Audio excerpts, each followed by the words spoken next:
Close encounters of the third kind. Actual contact. To me, it look like a leprechaun to me. All you gotta do is look up in the tree. Who else seen the leprechaun? Say yeah! The Sasquatch was approximately 8 to 10 feet tall.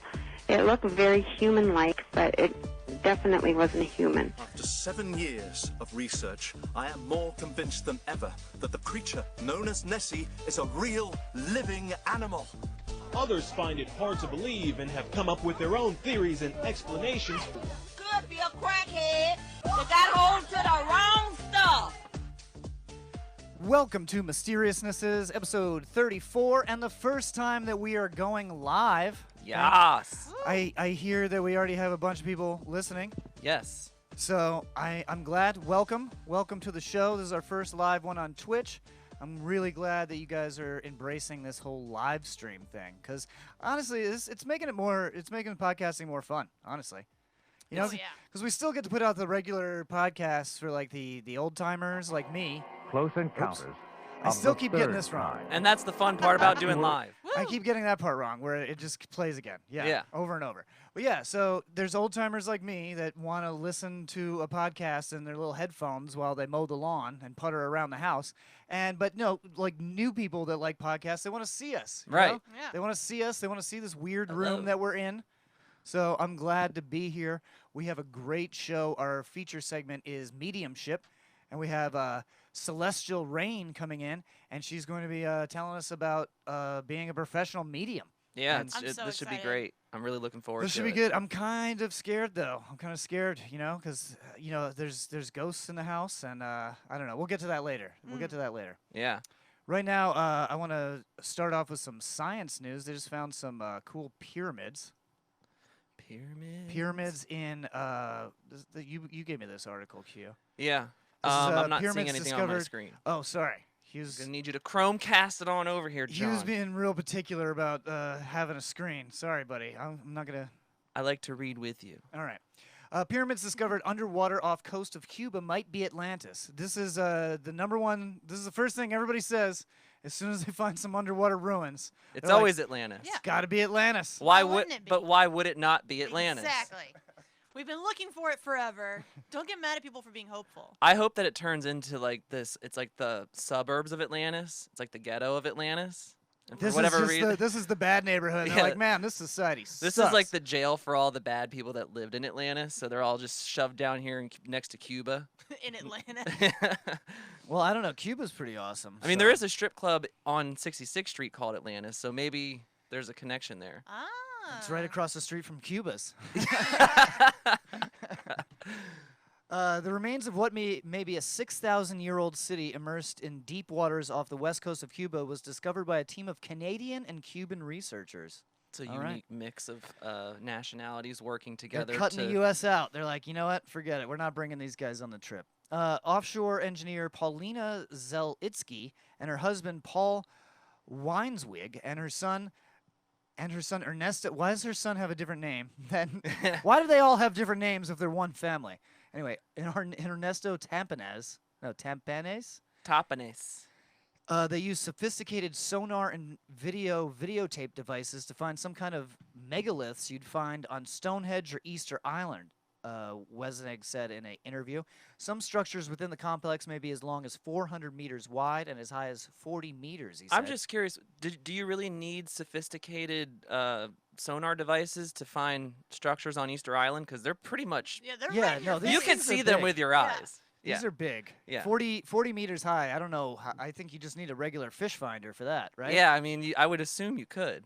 But who knows? I don't know. So it says some of these are sitting on top of each other. They show very distinct shapes and symmetrical designs of a non-natural kind. We've shown them to scientists in Cuba, the U.S., and elsewhere, and nobody has suggested they are natural.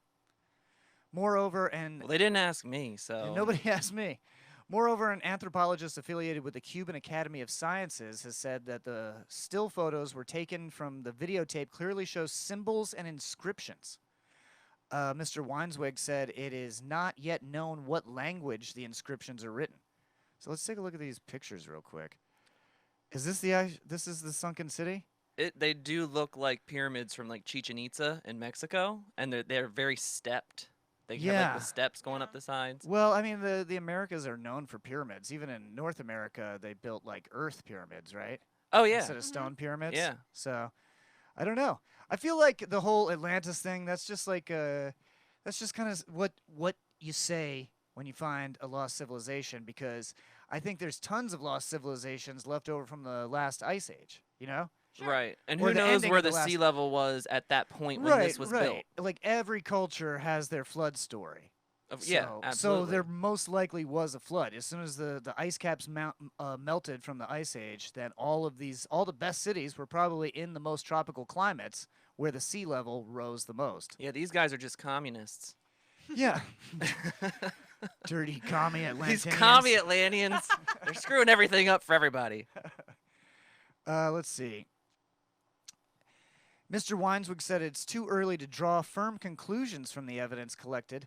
The research team plans another foray to the site off the... Ooh, I'm not even going to try that. Juana Achabibes. All right. Nice. Spanish is strong over here. Yeah, very strong. He only knows Spanish so he can go down to South America and do drugs. Yeah, that's literally the only reason why I That's ever... a useful skill. Yeah, it comes in very handy, especially when you're tripping balls. Yeah, you gotta be able to ask the guy for the bucket so you can shit into it.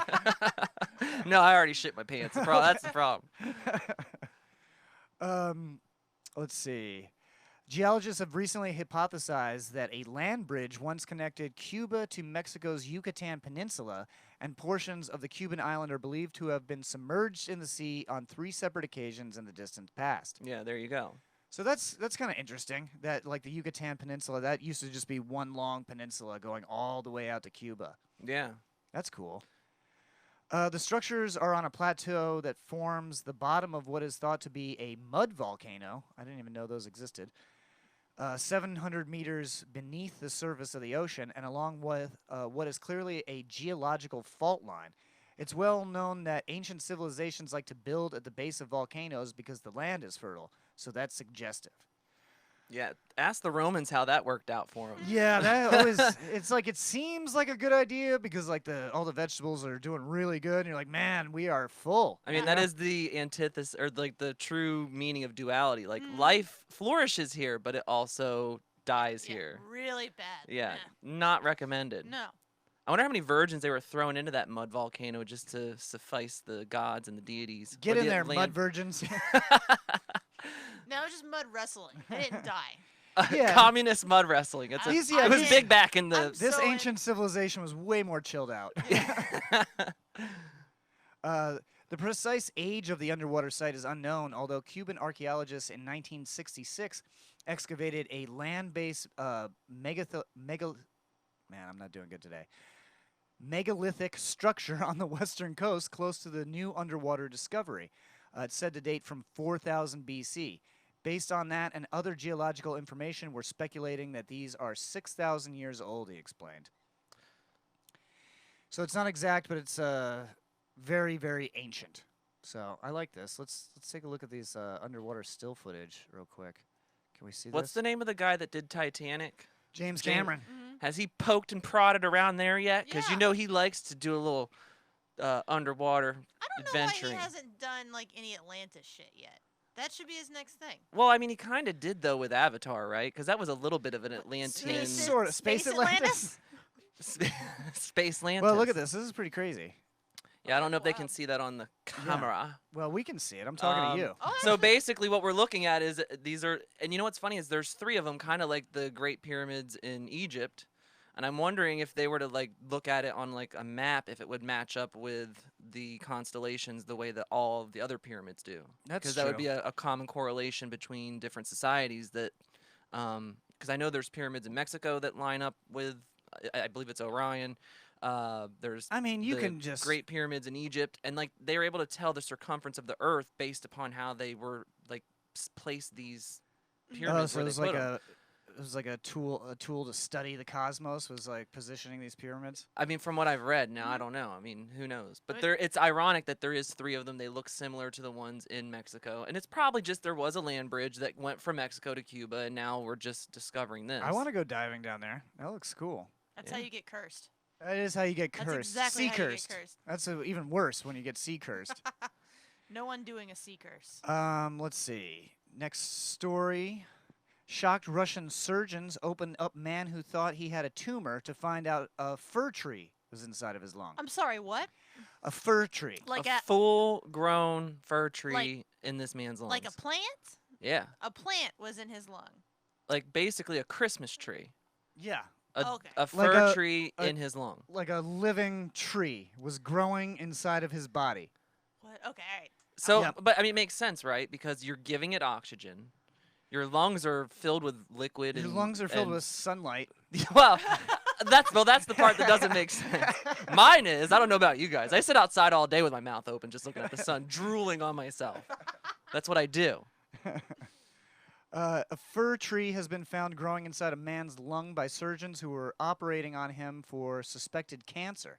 The tree, measuring 5 centimeters, so it wasn't very big, was discovered. That's still pretty big for inside your lung, though. For a piece of wood inside of your lung, yeah. It was discovered by Russian doctors when they opened up Artem Sidorkin, 28, to remove what they thought was a tumor. And I'll be honest with you guys, this is from like 4 years ago, but we just thought it was cool.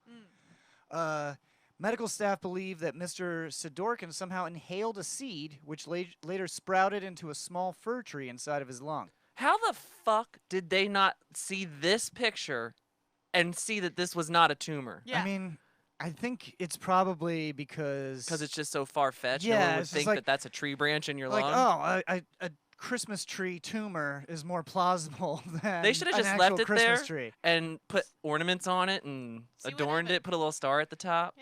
Yeah. No, you just have to let it slowly grow out of his chest, and then you speed it up for the video so it looks like the alien. Oh, yeah, That's yeah, what it yeah. says. But it's just a Christmas tree. I just want to string up some popcorn and hang it around the sides, but That's gross. Yeah. He could live forever, though. They should just, like, plant him. And then be like that Orson Scott Card book where, like, the creatures morphed into trees and then they lived forever. I never read that book, and it sounds weird. Yeah, it was super I'm weird. judging you for it.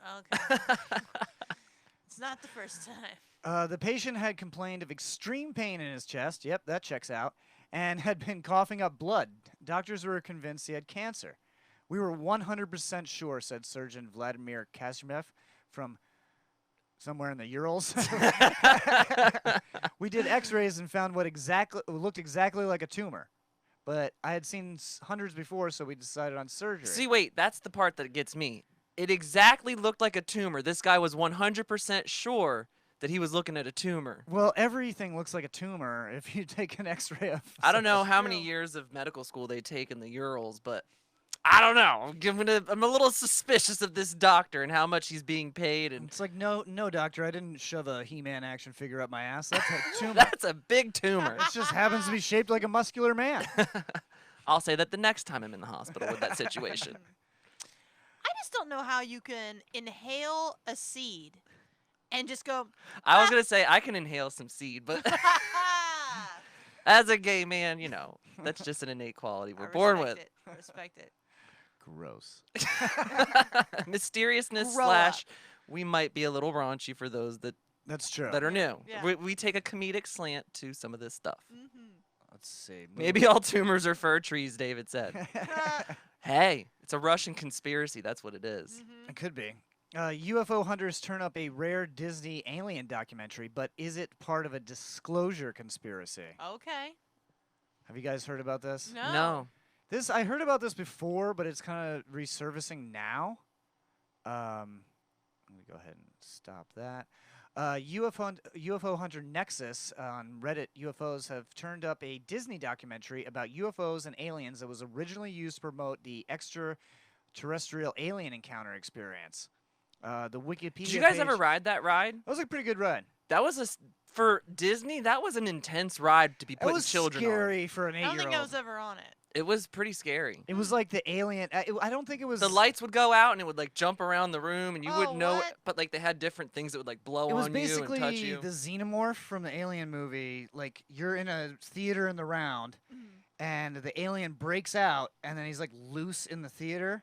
Oh, I don't like that. But then you like feel it like run past your legs Oh, behind no, you. I don't like that. Or That you hear, stresses and me then you out. hear it like hissing, and its tongue like spraying spittle on your ear. And then Now, I Jamie Lee would Curtis like jumps that. out in your face and screams at you. I would also like that. Yeah, and then you just run out of the theater and you beat the shit out of Winnie the Pooh. Fuck you, Disney. Yeah. No, so basically this is a documentary that people found, but the conspiracy theory is it was used to promote this attraction. But the conspiracy theory is that this was not originally made for this attraction. The attraction was made to cover up this film. So the idea is that the US government wanted Disney to make a disclosure documentary, and they made it, and then they backed out of disclosure, and they were like, "Oh shit! Well, this is just for an attraction that we made." Yeah, I'm having a hard time buying into it. No, I think that sounds. I like this. That I sounds mean, I plausible. appreciate. I That will sounds entertain every conspiracy and everything, but one thing I'm kind of concerned about is they did not get my permission to use my likeness in this beginning intro screen on the documentary. And I feel like I'm gonna have to send a cease and desist to Disney's lawyers to let them know. Yeah, that guy looks totally legit with that turtleneck he's got on. Oh yeah. This seems. I'm not hearing It seems anything. well, it's because it's Chromecasted. You can't hear it. Oh, okay. But you guys can check this out on Reddit. Lost Walt Disney UFO documentary, full uncut version. Yeah, of so 2013. apparently it was like cut up. So you It guys, says 2013, but it literally looks like they filmed it in 1987. Yeah, Yeah. that's probably when the attraction came out. Yeah. I just want to see that alien again. I'm willing to believe this just because of the way Disney is That's an alien, handling. right? Yeah, definitely. Just the way Disney is handling the pandemic and everything. Just like we have the highest numbers ever here in Florida, and we're like, nah, we're gonna open. Let's Yeah. get on some rides. Let's infect some kids. So Yeah. why wouldn't they be behind? You're gonna get coronavirus from the alien breathing in your face. Exactly. Really, it's not coronavirus. It's a fir tree growing in your lungs. That's what they don't want you to know. It's big Christmas tree is behind this. The heads are gonna roll when the truth comes out. Santa's always sticking his fat ass. The in fir everything. trees. Santa's a reptilian that lives at the North Pole, and Mrs. Claus just does his bidding. We figured it out, The guys. vaccines have fir tree seeds in them. Yeah, you get when you get tested and swabbed, they put the fir tree in your Deep nose in so your you nose. breathe it Oh, in. that's how you get the seed in. That's why Yeah. the swab goes so deep. Right. Yep. So this guy, he was just being experimented on. He was the first one, and of course, it was in Russia because everything's a Russian hoax. So there you go. Found it. Hey, when this, I'm gonna laugh next week. This is gonna be the fucking conspiracy, and it's because we started it here. I'm proud of it. Yeah, we're gonna get blamed for this for sure. Yeah. They didn't make it up. interview recording surfaces in Pascagoula alien abduction case. Now, I believe we've talked about this on the show before, or maybe it was on our sister show, Something Planet. But this is a mass UFO sighting from the 70s. And some of the people that saw the UFO also reported being abducted. Now, what's happened here is, let's see, what did I do? I somehow screwed this up. Here it is. It's been 47 years since Calvin Parker and Charles Hickson contacted the Jackson County Sheriff's Office claiming they were abducted by aliens. Recently, a recording said to be made that night by what they told Sheriff Fred Diamond and Glenn Ryder has surfaced. It was about the time the coronavirus hit, Parker of Moss Point said when he received 2 copies of the recording. I'd been talking with him on the internet. He just showed up at my house. Parker explained the man who gave him the copies of the recording was an officer with the Pascagoula Police Department on the night the abduction occurred, but does not want to be identified. Parker said the officer was involved because he fielded roughly 50 phone calls that night from people claiming to have seen something unusual in the sky. So that's, not uncommon with a mass UFO sighting. Sounds about right. So this UFO researcher, Calvin Parker, he said, when I sat down and listened to it, it hit me of how real all this was, Parker said. It kind of choked me up a little bit. I'd never heard it, not the full recording, just the piece where Charlie and I were locked inside the room and they walked out. I was surprised they had the whole thing on tape. At the time, Parker said he did not know there was a recorder in the room. So this is the guy that was actually being interviewed, and a police officer has now brought him. He's a UFO researcher now, but it's because he had this experience. Right. So the police officer brought him the recording of himself. Oh, wow. So at the time, Parker said he did not know there was a recorder in the room. He said, I had no idea, Parker said. Apparently, Charlie didn't either. They was all hid. They was all hid. So what the police used to do is sometimes, and I don't know how. And legal probably this is. all the time. And probably all the time is it's like a little trick. They're like, all right, well, we're taking a break in the interrogation, and then they go over. Back in the day, there was like a cassette recorder on the table, and they'd hit stop on it. Yeah. And then that was the main recording. But under the table, there's like another recorder that's still going, and then they leave the room. And then, let's see what they say when the cops aren't around. Yeah. It's good, detective work, I guess. So the interview took place on October 11th, 1973, after Parker and Hickson claimed they were abducted by aliens. Sounds like our guest is here. Woo. They claimed they were abducted by aliens while fishing from the bank of the Pascagoula River. News of the event thrust the two into the media spotlight and put the town of Pascagoula on the map. I'm sorry, but I'm not. That's a conspiracy. That's fake news because I could not point to Pascagoula on a fucking map if you showed it to me. I don't even know where Mississippi is. Yeah. Events in Parker's life led him to feel he needed to tell his story, and he published a book in 2018 detailing his experience.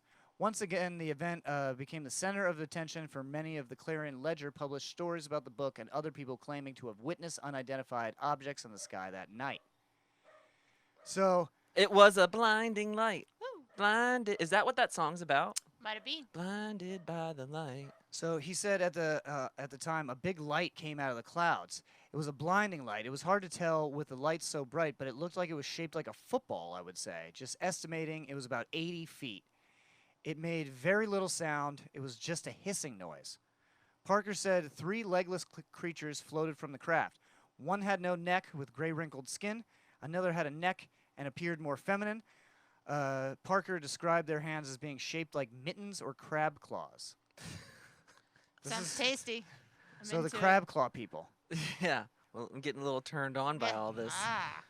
Well, Lauren Alien and Hugh talk. are both in the crab claws. Hey, Yeah. I like everything new. I like a crustacean every now and again. Lauren likes to bite into them, and Hugh. I is want my other reasons. alien dipped in drawn butter if we're going to make this Yes, happen. There we go. It's what we use for lube. Oh God. When we get probed, it's going to taste good and feel good at the same time. Yep. Been using butter lube for years. So he said when one of the creatures put one of its claws around his arm, Parker said he was terrified, but then another feeling came over his body. Oh, what was that? I think they injected us with something to calm us down, Parker said. I was Drawn kind of- butter. Yes. Or they just went to Red Lobster and they were on acid. That's what this sounds like, right? That so sounds like tired. a fun time. I feel like we've all been there, right? Gone to Red Lobster, a little fucked up on some psychedelics. Lobster Fest. Lauren, you were there the night you were swimming in the tank. Oh yeah, I had a very beautiful moment with all the crustaceans. Parker said the creatures held his and Hickson's arms and floated them into the craft where examinations were performed on the two. Then they returned to the bank of the river. After some debate, the two decided they needed to alert authorities and ended up in an interview room at the sheriff's office. During the interview, Parker remained silent, something he regretted when he listened to the recording. I was wishing I really opened up to them and told them everything, Parker said. Hickson, He couldn't. I could not resist them. Is the next headline. That is a headline. That's important information here, and I think it's playing into our theory, Lauren, that there's a little bit of naughtiness going on in this abducted situation. Or romance. They have feelings. They have feelings too. They're looking to connect. Yeah, they've traveled so far just to find their, human friend. The two people on Earth that want to be lubed up with drawn butter and and fucked by a crustacean. Go fishing together. Hickson, who has since died, tried to explain during the 73 interview what happened and what he saw, including going into the craft. So he said, and they glided me into that thing. You know how you just glide somebody? No, I've never been glided. I want to be glided. Somebody glide me into something. All of us moved like we were floating through air. When I got in there and they had me, they just kind of had me in there. There were no seats, no chain. They just moved me around. I couldn't resist them. I just floated. Felt no sensation, no pain. They kept me in that position a little while. Then they'd raise me back up. Been there. So they're DOMs. Yeah, pretty much. Dom crab people? Yeah. All right. Dom aliens. Hickson also tried to describe a machine he thought was used for medical examination. No, it wasn't like no x-ray machine, Hickson said. There ain't no way to describe it. It was probably just an MRI machine. Yeah. It's like in the 70s, nobody had seen one. No, Well, I have no I idea. sometimes wonder. I was having this conversation with Tom about this because we were watching Unsolved Mysteries, and there was an episode on Unsolved Mysteries where people had like an experience where they were abducted or something with aliens. Yeah, I and saw that one. We were trying to come up with a logical solution to this, and that happened. That particular episode that they're recanting, or not recanting, going over recounting, took place in the 70s. And that's when they were doing a lot of these that happened in the MK Ultra 70s. stuff. So I'm wondering if like the military was going into some of these smaller towns and like putting psychedelics, injecting people with stuff. That is what I thought because they're really that town's pretty close to Boston. Yeah. And they were doing a And lot that of was that. at Harvard and where they were doing MK Ultra. Ultra stuff. So Right. I don't know, if the CIA is like sneaking weird hallucinogens into like a small town's water supply, and then like everybody, because like what? There was like hundreds of sightings of this thing. Yeah, it happened to a lot of people. Yet not reported once in the newspaper. Well, because back then, especially in that town, they were all like, they wanted to be the upstanding citizens. And like the one lady that moved there, she's like, oh, we're moving here because I wanted to provide a better life for my kids. And the last thing you want is to be the crazy lady that's been abducted by aliens. Exactly. So I do believe something happened to them because all of their stories are extremely similar as to what took place. I'm just wondering, like, if we could somehow go back in time and like do a hair test or a blood sample, how much LSD would be coursing through their veins. Oh, it yeah. could be. That's like a great that would theory. be hilarious though. Like, but at the same time, I also want it to be aliens. Like, there's a part of me I just hope it is aliens, and I hope that they did get probed and live this life of trauma and I wish and all this shame. trauma on Yeah. Yeah, well, I don't know. The thing with that case, this is on Unsolved Mysteries, by the way. The new season the new on season Netflix. Yeah. The one thing that got me was the family that was in the car. Yeah, with the old lady. The old lady and the mom were switched, so like they couldn't remember which one was in which place, and they accidentally put the grandma in the driver's seat, And she she couldn't never drive. drove? Yeah, Yeah. she couldn't drive, so they were like, Could you imagine if it was an agent and he had to go in there and like, oh man, I don't want to shoot this old lady up with a whole bunch of acid.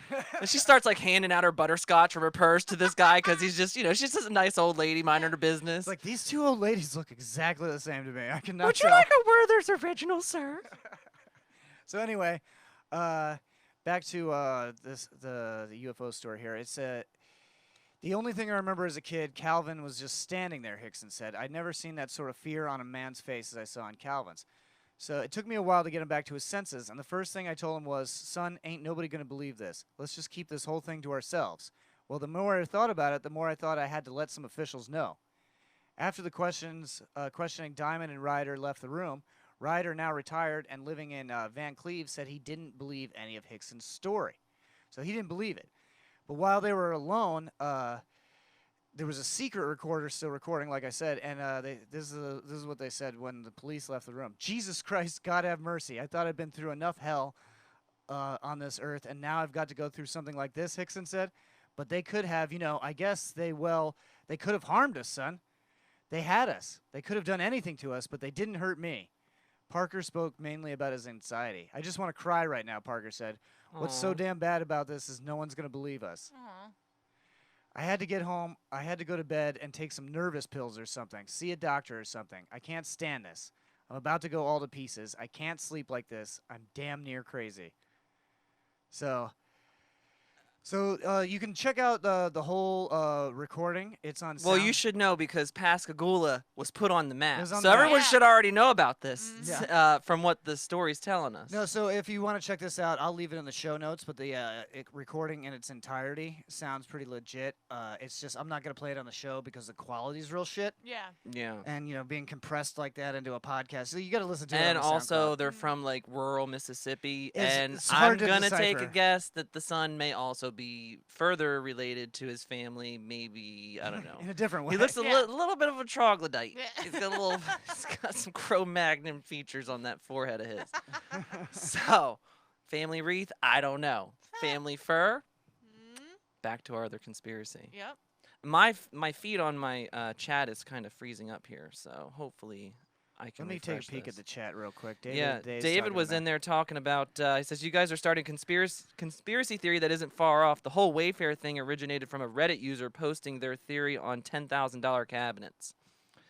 Yeah, let's not go there yet. We don't have enough time to breach that topic. Yeah, I'm already That starting one's to. heavy. I'm Oh, already- Fatty. Hey, what's up? Fatty's back. Fatty's back. He was our listener of the night last night. Yeah. It's just the CIA lacing the water with drugs, then running around in spaceships dressed up as aliens. Oh, Yeah, see? okay, we're not going to say that on. I don't know what the rules are on live. I didn't see what the. I'm already like keeping myself to a minimum tonight. I didn't see the end of that one. Yeah, I'm trying to be a good person, good, respectable human being on live tonight. So I'm going to cut a couple of these things. Hugh wanted to talk about the Barnum Booger, so go. We can talk about that, or you want to talk about real quick the ghost thing, because we were gonna have Raine. When did you want to have Raine come on? Because I believe she's here. Oh, she's here already. Oh, well, yeah. We'll give it about 10 more minutes, and Okay. then we'll move on to our We feature have segment. Raine, Celestial Raine, coming on live. It's gonna be great. Yeah, so we're going to be taking a break here in a couple minutes, but stick around because the second half of the show is going to be pretty fun. Yeah. I think it's. I'm excited. So, do you want to talk about the Barden Booger, or do you want to talk about your experience in the house? Well, let's talk about static entities Okay. and ghosts in the house. Now, you had an experience first. I wasn't even going to talk about mine, but then you talked about yours to be first. So you go first. Okay, so Tom, who I live with, left the house on Saturday, and I was home alone all weekend, and I went out on Sunday to go for a run at Seminole Park, right? And I come back home, the doors are locked, nothing's like out of the ordinary inside of the house. And I go inside, I go to the bathroom, and I see that the guest towels that are on the rack are all like disheveled and pushed to the sides. And for our straight viewers at home, Oh, yeah. what are exactly our guest towels? For those that have no taste, for those that live like animals, guest towels are there for guests, but we don't use them. They're for looks. So nobody's allowed to use them, It's right? an adornment to the bathroom that's to be appreciated and not fucking touched. Don't touch that shit. Do not touch it because they're placed very particularly, and I don't want to have to fix them. And apparently, this ghost has a problem with that because when I fucking came home, the towels were all pushed to the side, and then we have a medicine cabinet. Like a curtain drawn? Yeah, actually like a curtain was drawn, and then in the medicine cabinet it's like a tri-folding medicine cabinet with mirrors, and they open up by clicking because they're like magnetic, and all 3 of the mirrors were open. So there's one on each side. So you gotta like kind of give those a good pull to open. You gotta right? go. It's like click click, and then you have to like pull it off the magnet to open it up. Right. Yeah. So I walk home. I walk in the bathroom. The towels are all disheveled. The mirrors are open, and I'm like, what the fuck? So I just texted Tom, and I was just like, hey, did you happen to come home for like the hour and a half that I wasn't here? And he's like, no, I've been in Tampa this whole time since Saturday. And I'm like, please tell me you're lying, right? Please tell me I'm being gaslighted. Yeah, and I'm like, please swear to God you're joking. He's like, no, I haven't. I've been in Tampa this whole time. And then that's when I was like, there's really I don't know how to make sense of what happened. There's no explanation for that. Because the doors were locked. I'm like OCD neat freak. I would never, I don't touch them towels ever. You would never leave cabinet doors and I would open, never ever. leave them open because there was, and there's really nothing in there. Like there was nothing missing, nothing was touched, nothing was moved. So yeah, like I didn't know what to make of it. And he swears up and down. I even showed John the text. Like, no, I wasn't there. I haven't done anything. I was like, does anybody have a key to the house that could have gone in? He's like, no, I don't know. Or he's like, no, well, there's if it nobody was like there. one of your friends or one of Tom's friends, like they would know not to fuck with the guest towels. Yeah. Right? Well, I would hope he would hang out with the kind of folks that would appreciate an adornment to See, my if I went over to bathroom. your house, I would just dry my hands on those So things. I have a feeling John would go over there. Not only would he do that, he'd wipe his dick right on the fucking towel just because. And he wouldn't even tell anybody because he'd want to spread the COVID-19 around. Yep. So all I'm saying is I feel this. attacked right now. I'm You just should. saying. Anybody that would. So I thought, well, maybe he stopped by, let someone in to use the bathroom. They were a pig, a bull in a china shop, and just didn't give a fuck and just left shit open, was rooting through our medicine cabinet, which, by the way, we do not keep the good drugs in there for anybody that's trying to rob my house in the future. So it was just weird. And now I'm like, but I've had a lot of other experiences. We've talked about it on the podcast a couple weeks ago. And so has he. And the first thing he fucking said to me when he got home today, he's like, oh, I guess you're one of those people now. And I was like, oh, yeah, thanks for throwing that back in my face. Because I use that against him because we call it one of those people when people have an experience. Tom never wants to be one of those people that actually sees a ghost or an alien or UFO or whatever the fuck. And he has, and he is part of the club now. So we're all one of them people. See, I don't even care anymore. I keep hearing so many things. Oh, I don't either. Or I'm literally like, talking about it on a podcast. Well, so. I don't even care about. No, I mean, I'm not even like afraid of these ghosts anymore. Like the other night, I was sitting there on the couch, a little stoned, relaxing. A smidge. My wife was in the shower. Yeah. And doing, and she was out of the shower. The water was turned off already, and she was in the bathroom, doing whatever it is you do after you take a shower, fix your hair, dry off, whatever. And I was checking out stuff on my phone, and I just saw what I thought was my wife, just like I'm focused deep in my phone, and I see just like a figure walk out of the hallway, through the living room, and into the kitchen. And then so I just assumed that it was my wife, and she just went to the laundry room. She's checking on some laundry or something, Yeah. So another couple minutes go by, and then I hear the bathroom door open, and then like creak open. I'm like, what the hell? I was like, what? And so I go over to the bathroom, and Leah's still in the bathroom. That's crazy. And I was like, what the hell? So then I went and looked around. And I'm like, oh, I don't see anybody. But I definitely saw somebody walk through the room. There was movement. Yeah. There was movement, and I saw like a figure, but I just, it's like a normal, everyday movement. How confident are you that it could be something mundane versus mysterious? Well, I think it's either one of two things. I either hallucinated or That was I saw was the something. weed good or bad? That's what I need to know. It's good weed, but it's not like I typically hallucinate ghosts. Yeah. It's not that level of Right. high. Yeah. That you know of. That I know of. I don't know. Maybe there was some mescaline in there. I don't know. Hey, that's the preferred drug of choice for ghosts, from what I hear. Oh. Mescaline? Yeah. All right. They like a little mescaline. It's ghost medicine. Some higher astral realm mescaline. So we're going to take a quick break and come back with our feature segment on mediumship. I want to remind you guys before we take the break, make sure you click that follow button right here on Yes, Twitch. follow us. And also subscribe to us on YouTube, Facebook, Twitter, and wherever you get audio podcasts from. Also join our Facebook group, which is called the Something Planeteers. Lots of fun stuff in there.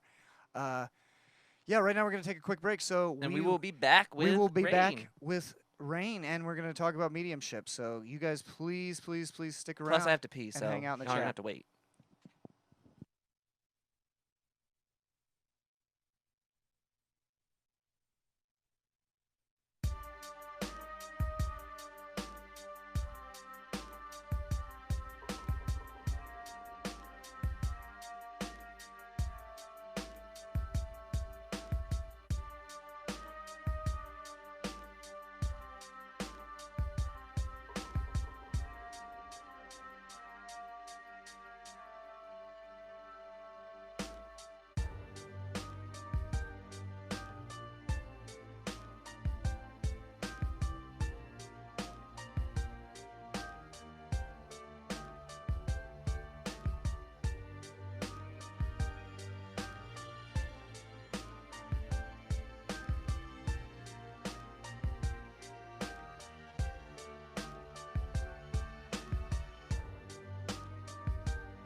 All right, we are back. Our featured segment is Mediumship, and coming on the show, it's our first guest on Mysteriousnesses, actually. This is she's a psychic medium with over 25 years experience. She has multiple spiritual gifts and has been communicating with spirits from a very young age. Please welcome Celestial Raine, everybody. Hi, Raine. Hi. Woo! Thanks for coming Are we on. good? Get right up on that mic, or Okay. you might have to take it out. All right. Yeah. There we go. Is that better? Yeah, that sounds great right there. Awesome. Can you hear us and everything in the I headphones? can hear you good. Good. So we're so glad that you could be on the show and share with us some of your experience. Mm-hmm. You know, like I've actually never been to a medium, but Hugh, you said you've had a reading with Raine before. Mm-hmm. Well, I know Raine from the pagan community. Yes. That music, Is it too loud? it's a little loud. No, I thought I brought it down. I've known Raine, I don't know, probably since 2011 or 2012. Yeah. It's probably been about 8 or 8 It's or been 9 a years. while. Mhm. Raine is a pretty well-known figure in the pagan community and in the spiritual community. Not only thank just you. not only just for her talents with mediumship, but because of she's worked at like various shops, which tend to be like gathering places for people that practice alternative spirituality, that look for different things as far as books or accoutrements for spiritual practices. And a lot of times when you go to a spiritual shop, there's going to be a medium and people that do tarot and different forms of divination. And Raine has pretty much been a figurehead in this community for when did you move here? I moved to Florida in 2007, so I've been here 13 years now. I was on a hiatus when I first came to Florida, kind of going through like a spiritual awakening myself and just kind of trying other things out. And most mediums will go through times where they just stop reading for a little while, Right. to kind of get their own lives together. And so we Yeah, moved- people think spiritual awakenings are all glitter and No, gold. They, No. they suck. Yeah, not the best. No, they suck. Yeah. They're Well, awful. it's kind of like everything in life. It kind of ebbs and flows, right? Yes. Yeah. Yeah. Okay. Mhm. It's kind of like when God crushes you on your shoulder, or the universe, or whatever. It's Yeah. like the realization of that, when you think you've got it all figured out, and then you have that spiritual awakening, Yes. and then all of a sudden it's like, oh, I know nothing. Exactly. Well, Okay. that's the whole thing. So I got here. Oh, make sure you get a little closer to that mic. Sorry. I got here with my husband in 2007. We moved from Philadelphia. We just kind of decided, we're like, you know what? We're going to Florida. And we looked on a map, and I just kind of was feeling it out, and I pointed to the Crystal Beach area. Okay. And I was like, okay, so I was just drawn to this whole area, and we ended up moving to Palm Harbor when we realized that Crystal Beach is extremely small, but we ended up getting married in Crystal Beach. Oh, okay. Oh. So nice. we were really drawn there, and then I've been Yeah, Crystal Beach is a really small town. it is, and we've been here, and then I just kind of took a break, and I was more like a little housewife for a little while, and I was still doing like some phone readings and so forth with like older clients that I've had for a long time back north. Mhm. And then I had met Kim Truitt, who is the owner of Enchanted Earth. That's where I met you Yes, at. I actually met Kim before Enchanted Earth existed. And Really? I didn't know yes, that. Yes, Kim and I were friends. I gave her a reading. She was looking for a tutor, and we just kind of hit it off. And I was with her in her first location. She opened the shop, and I wasn't working doing readings yet. And I assisted her, and we came up with the name, and we were just kind of, so I helped her. Because name her the shop was somewhere else in yeah, Dunedin. it was what down in Emerson. what was it called? Emerson. It was Enchanted Earth. It was Oh, called it was Enchanted Enchanted Earth. Earth? It was it was literally one big room, and so about a year later, a little less than a year later, she moved. Well, 6 months later, she moved to the location she's at now, And you're currently located at. I'm in Dunedin. What's the name of the place? Ocean Breeze Day Spa. Right. I rent a space from Roxanne. I'm out on my own again. I've done some work in Enchanted Earth. I've done some work at Enchanted Spirit. But I've always been on my own. And sometimes you go to Alchemy and Ashes I on do, occasion to yes. Shawnee's shop Yeah, over there. It's been a little Hi, while. Shawnee. I Hi, love you if you're Shawnee, watching. love Thank you. So She's you've been, wonderful. you've been at this a super long time. Like, Yes. how did you come to find out that you had My these mom gifts? and my grandmother were both readers. They didn't go the exact path I did, Is but this something that maybe they warned you about a little bit They did. as a kid? yeah, my Okay. mom actually wanted me to be a singer.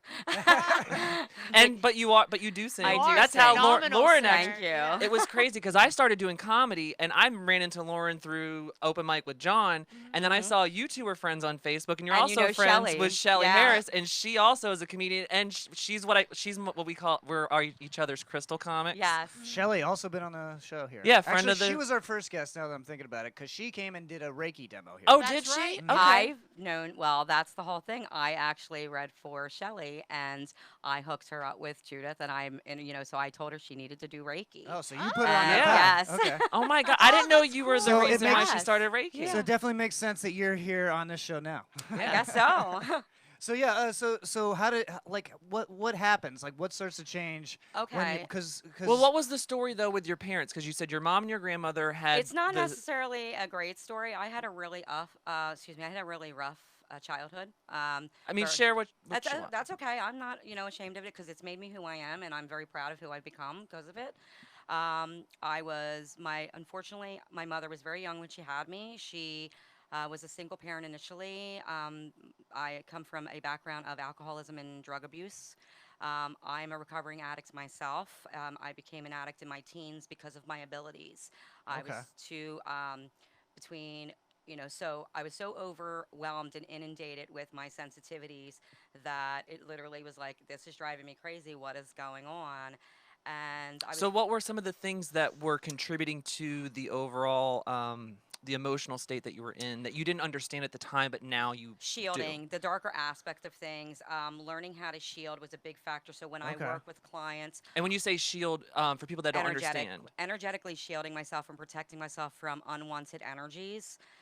It's not an easy feat. You'll hear a lot about empaths. So I have what is called the clair abilities. I have that was going to be our next yeah. question for you. Which clair abilities are you most well suited in? claircognizance. Okay. So I clearly know things about people, and I'm not sure how I do. And just so people that don't know, there's 5 or 6 clair abilities? Well, it depends on who you ask. I have clairvoyancy, claircognizance, clairsentience, clairaugustience. So there's clairsentience, which is feeling, clairvoyance is seeing, clairaudience is hearing, claircognizance is knowing, clairognoscence is tasting, and clairalience is smelling. So it's all the senses in which you are. At one time or another each of them. Okay, so right now you predominantly work within Claircognizance claircognizance. and See, I have clairvoyance. claircognizance on Yep. occasion, not in a mediumship level, but just sometimes you just know things, right? Well, It it's just just comes in general to you, an extrasensory perception, which everybody everybody has some it. sort of innate Absolutely. quality that they're born It's with. about more or less. I like to say that some people have a stronger antenna. I was just born with a stronger antenna. I come to find out. When I had met my father's side of the family, that my grandmother was a lay woman. She was a religious woman who, believed in healing people too, with prayer and everything like that. So I come from 2 different worlds, Right, actually. right. And wasn't your mom? Was she part of a show, or My what, mom didn't she get bit by actually- a snake or something? My, Like what was? Yes, my mom. Oh, those old church There- rattlesnake no, shows? my No, mom no, actually- not that. My mom ran away to the carnival. That's where my mom and dad met. I'm not ashamed of it. My parents were together one time. Okay. My mom literally met my dad. They were teenagers. They had that, that drunken night. And here I am. And interesting enough, she was a snake girl in the carnival, and she also did little side mini readings with tarot and cards and such. Okay. More cartomancy. She would use a regular deck, and so she ran away at 16 years old and got pregnant with me and got bit by a water moccasin and found out While she she was pregnant with yes. you. Wow. So Yeah. do you contribute that particular instance with maybe somehow connecting? It could be. I thought about that, but I also got very, very sick around 6 months old, apparently, from what my mother told me, and pretty much was brought back. So I pretty much I had like a very high fever, and I guess I was right there, and then I believe she said that I actually had died, was brought back. And I've Had to always get been that snake venom out. no, that was after I was born. So I was a very sickly child. Wow. So I've been seeing spirit as far back as I remember. the night my grandmother died unfortunately at 50 years old from cirrhosis, and she came to me the night I was 6 years old, and she came to me the night she passed away. Interesting enough, her anniversary is the 17th of July, which is like right in this time frame right Oh, now. wow. Yeah. So when she was this the first spirit that came back to you? Was your grandmother? the one I can more or less recall. I mean, I know I've been seeing spirit before then, Mhm. but predominantly, like, she's the one who really stands out to me. Like, she came to me the night she passed. My mother, came to me to tell me, and I had told her, and she was just like, "Oh, so we're doing this now." So, like I said, I come from like I said, a very tumultuous and broken background, and my grandmother, she worked on the steel pier in Atlantic City. She was a cocktail waitress. She did like little, card stuff on the side. So she was that typical kind of psychic sign in the window type of reader. Okay, yeah. She had the natural ability The for what I neon was told, sign. but yes, but speaking of which, that's funny because I keep looking at Lauren and I keep hearing this male spirit, and he's showing me a neon sign, and he keeps talking about a cafe. So, Oh, um, on my mom's side of the family, her parents, his family used to run a like a diner. is his cafe. name start with a J? Yeah, James. Okay. Yeah, James Tucker. Okay. Wow. Yeah. So I keep I've hearing seen pictures of this place. Yeah. Okay, because Wow. I keep hearing this person talk to her. He's a lot older, and I feel like he might have been. So I have a male and a female. I'm drawing her immediately, and I keep seeing the letters J and J. Oh yeah, Um, Janet. That's his wife. Okay, does she have a connection with a bank?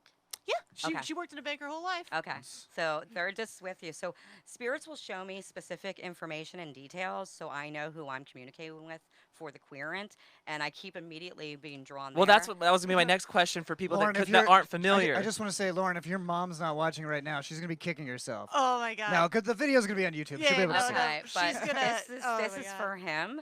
I have another lady who keeps coming in and saying that you were your mother's birthday gift. Yeah, that's true. I was born on the 15th late at night. My mom's birthday was the 16th. Oh, so you were And her she birthday she always gift. said that to me growing up. Okay, Yeah. so is your grandmother still with us? No. Is there somebody named Mary? Is Uh, that connected to the other side? no. Something nobody keeps coming. I keep hearing the song Mary Lou, and I don't know why I keep hearing it. Mary Lou. But it's Not like a ringing a bell. 60s song, or a 50s song. It's somebody who's definitely connected to that time frame. Okay. Is your mom's name similar? Well, do you know my real name? No. Okay, so I'm hearing that your mother's name sounds like mine. I have this woman's spirit here, and she keeps saying our names are similar. So when I see that, it's a connection, and I keep immediately being told. So my real name is Christina. So Okay. so is there a connection with Christina? Yeah, my mom is Christine. Oh, okay, so it's pretty close. So Yeah, with a Wow. K. Christine with a K. mine's CH. So I'm hearing this person talk about this. and Very similar. I keep hearing from this woman, you were your mother's birthday gift. Right. And then my grandmother did always say that too. I don't. She might be the one that kind of push that narrative. But okay, so are you native, but other people in the family aren't? They've been here a long time. Correct. Yeah, I was first generation, and Is there a that's connection brought with up in Florida. California? Not I don't that know why I I've seen know California. No. Oh wait, that's her. Yeah, That's where she's yeah. from. All right, I keep being drawn to. Okay, so sometimes that'll happen. This is why I love Raine, because she will just go right on, Alright. and she's like, We're Well, this is I'm in great. I'm in your line of sight. Yeah. Things are getting confused Oh, here. it's all energy, Let's so back that's up. totally fine. So I'm just curious. So when you're going into this, when you start getting the stream of consciousness coming Yeah. through you, what is it that are you seeing it's a combination. imagery, or are you just it just comes to the front It's of both. your It's mind? both. It's like I'm just a conduit. Like, so for instance, like sometimes I'll see images and it just makes sense. Like with the name connection, I've learned to, it's like a puzzle. You just learn to understand what your symbols are and what they mean to you. And it's like, And what makes you think that that spirit's able to convey the correct symbolism to you? What makes you feel like they know? Is it because they're in a higher dimensional space, or in order to Okay. show you that sort of that symbol to get I'm just that a message conduit. out? I like to say I'm spiritual cable. Like Okay. that's Okay. So when people ask, like- I'm like, I'm just a spiritual cable where I just understand what they're trying to convey. Sometimes it'll come through my third eye, and other times I'll actually physically see the spirit. Okay. Is it Yeah, kind of but- like playing like charades? If your charades partner isn't all that good, it's going to take you a little bit longer to get. No, there to are it. some spirits All right, that are they're real. over there in the corner. 3 Exactly. words, movie. I've had that happen where I'm Really? like, be a little bit more specific. And a lot of times I'll use like automatic writing or I'll write things down. I've had In your readings with Raine where session, she's yeah. done that. She'll just start writing stuff down and she'll be like, "Who's Tracy?" And I'm just Yeah. like, "How the fuck do you know?" And I'm like, I don't fucking know. I just know. I know, it just happens. So, how would you define mediumship as a practice for Hmm. somebody that doesn't know what that means? Okay. Is it specifically It's a channeling? practice and a profession. Right. I mean, because people can attempt to channel, but Of what's the difference course. between a channel and someone who's an actual medium? I think it's about perception. I mean, it depends on, like for me, if you're able to like. Get a little closer to the mic, honey. Okay, sorry I'm about sorry. that. I know. I'm so used to having a big mouth. Because so- you're used to singing. You have that I am, projection voice. Yeah. Exactly. So it's hard to explain. Like, I don't know how other people do what I do. Right. And I've taught different techniques to be able to enhance your pineal gland and everything like that, and to enhance your awareness. Which but the pineal gland, for people that don't know, is typically It's your associated with your third eye, which Mhm. is there's a gland in your brain. And that- most people's are calcified, so that's why it's harder for them to see and not see certain things. Right. So, like I said, I've been doing this my whole life, so it's not something. Have I taken workshops? I did my internship up in Lilydale in upstate New York. And what's Lilydale? Lilydale actually is it's on Cassadaga Lake, and Is that like there's a place in Florida too, it was right? named after It's on Cassadaga Lake. It's on Oh, a okay. super big ley line here in Florida. Yeah, there Oh, is. okay, okay. So there were actually, I'm trying to remember his name offhand, my apologies, but more or less the snowbirds from up there, it's a seasonal place up there, and then Cassadaga became the seasonal place here. Oh. They founded it here in, I think, 1875. That's how so it became a spiritualist camp here in the winter. And they just snowbirded back and forth. So yes, that's why Cassadaga know got its that. name. Yeah. That's So cool. Cassadaga here received its name from Cassadaga Lake in Pomfret, which is upstate New York, and it's Assembly of French or Assembly of Light. And I did at 18 years old. I was invited to go, and I did some interning there for a summer, 2 summers actually, just learning different. Was this in your techniques. teens or? I was 18. Oh, okay. I may have 17, missed that. I didn't 18. know if you said that. Yeah, I'm sorry. I started reading professionally around 18. Okay. I did more or less, like little donation readings, things of that sort. I became more professional at my work probably about 15 years ago. What's more professional? Like charging like a Yes, rate? charging or? a rate, or just kind of being a little bit more. I mean, don't get me wrong. Do I still do readings for friends or this and that, or something comes up? Of course I do. But I explain to people that, because you always hear the word, it's a gift, it's a gift. Well, if you're an artist, if you're a singer, it's a gift also. If you're an officer, that's your gift. Like so people have a hard time sometimes, and I did it first, charging for my services, because people go, oh, it's a gift, you should give it away, blah, blah, blah. And I'm like, it's energy, and it's extremely draining. It's a gift for me. Yeah. It's And- exhausting. Well, I explained to them, I was like, did you pay for cable? They're like, yeah. I said, I'm cable. Yeah, That's yeah. I what mean, I you am. got the antenna, and if you want to get to my mean, channel, And I explain to people, you're not paying for the time, you're paying for the experience. I've been doing this my whole life, and it's extremely draining. It's very taxing on your mind, your body, and your spirit at times. I Right. mean, I have to take breaks. I'm actually going to be taking a little bit of time off next week, because I just need some downtime. Yes, I had it through the quarantine, but it was different. right, So- right. Well, Well, I'm and we're sh- still I'm- kind of there though Yeah, too. exactly. And, well, yeah, and also I'm sure there's a lot of people still calling you up. Oh, They're, no, I'm- yeah. uncertain about things Of because course there's they a lot of are. uncertainty right now. Of so course. they're texting you like, "Hey, can we get on the phone?" Yes, So there you are didn't people that really like to get a break. monopolize my time. You got a break from the office, but you didn't really get a No, break from do being I? a medium. That's well, it's true, but I explain to people, like, the hardest thing, as you know, as a sensitive, because I know that you are, Miss Lauren. We don't. We have a hard time setting boundaries sometimes, Yes. because we want to help everybody and we want to Right. do, but we realize we can't. As I've gotten older, when I turned 40 a few years ago, I know I'm giving my age away, but that's okay. And I was like able to finally say no and mean it, but I still have my moments where I'm like, oh, I don't want to do that. Should I do that? Oh, but Right. Lauren, you need to be writing this down. I am really paying She's attention. like She's that. actually kind of the younger version of me. She really is. But it makes sense because I know this too. You're a Taurus, right? Yes. Yeah. Oh, yeah. So yeah, we have a whole Actually, you got a whole lot of Earth in We here. have a whole- Capricorn, Taurus. Yeah. Yeah. Get out of here, Absolutely. Hugh.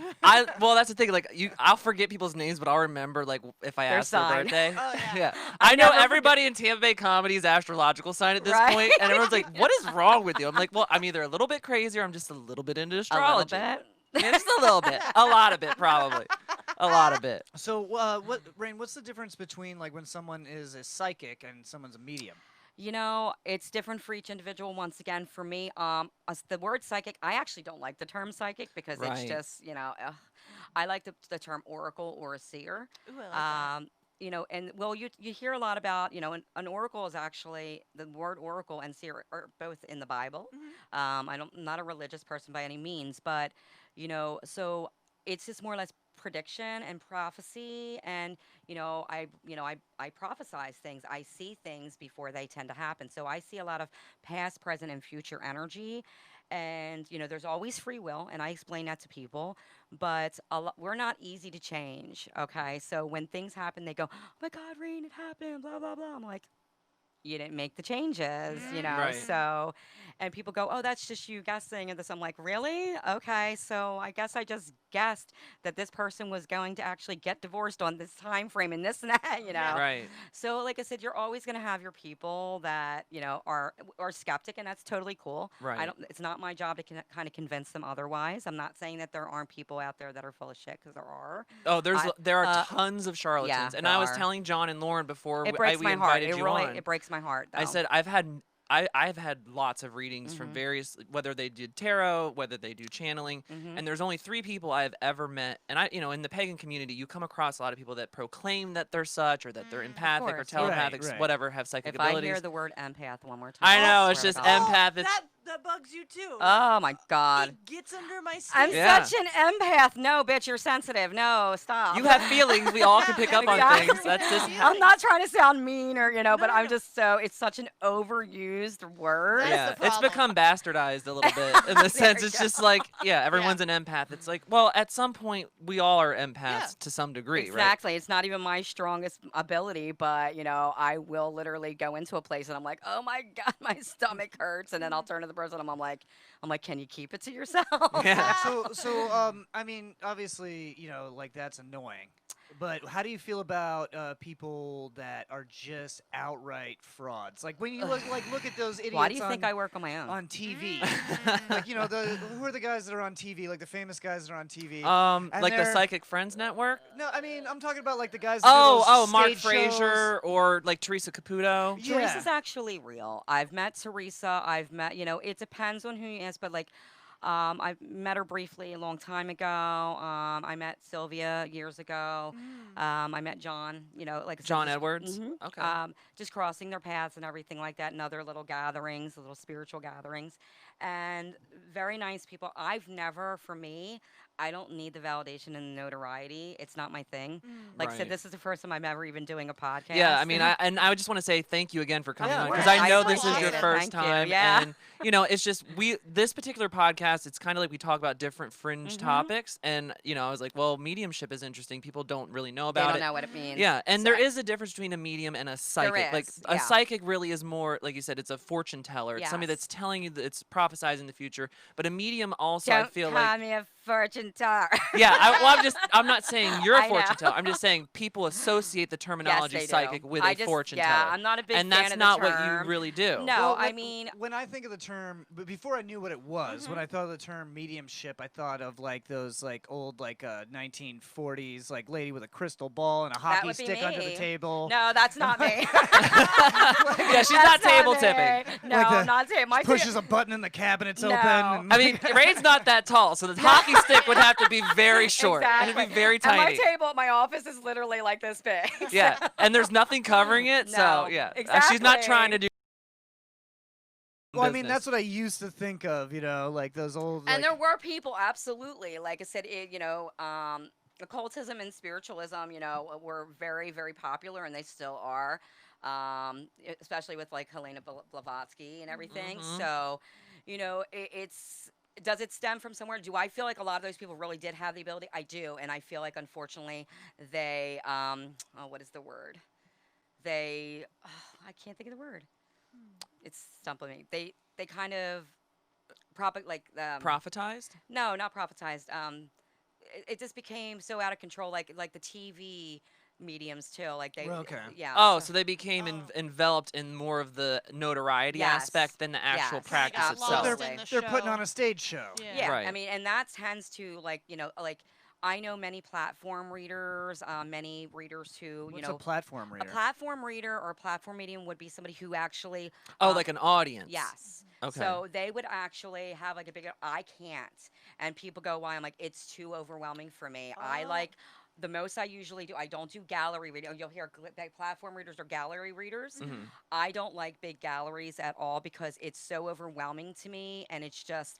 For my thing is, I like the personal experience. Like I said, sometimes I'll have do maybe like a little family, like 4 people tops, 6 people tops. But I don't like gallery readings because it's so overwhelming, and I want everybody to have the individual experience. Right. And there's some readers who prefer being gallery readers and platform, and they're able to handle that energy, or they're have a whole bunch of people come and just kind of that's their thing. It's not my thing. So are there times where you'll have people come to you that you just cannot read all the for them? time? And Absolutely. then what I turn away. How do you probably explain at that least, to people?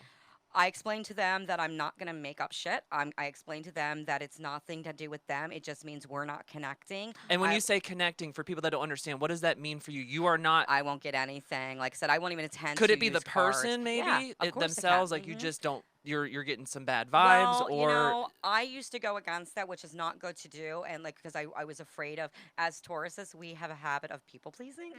So a little bit, just a little bit.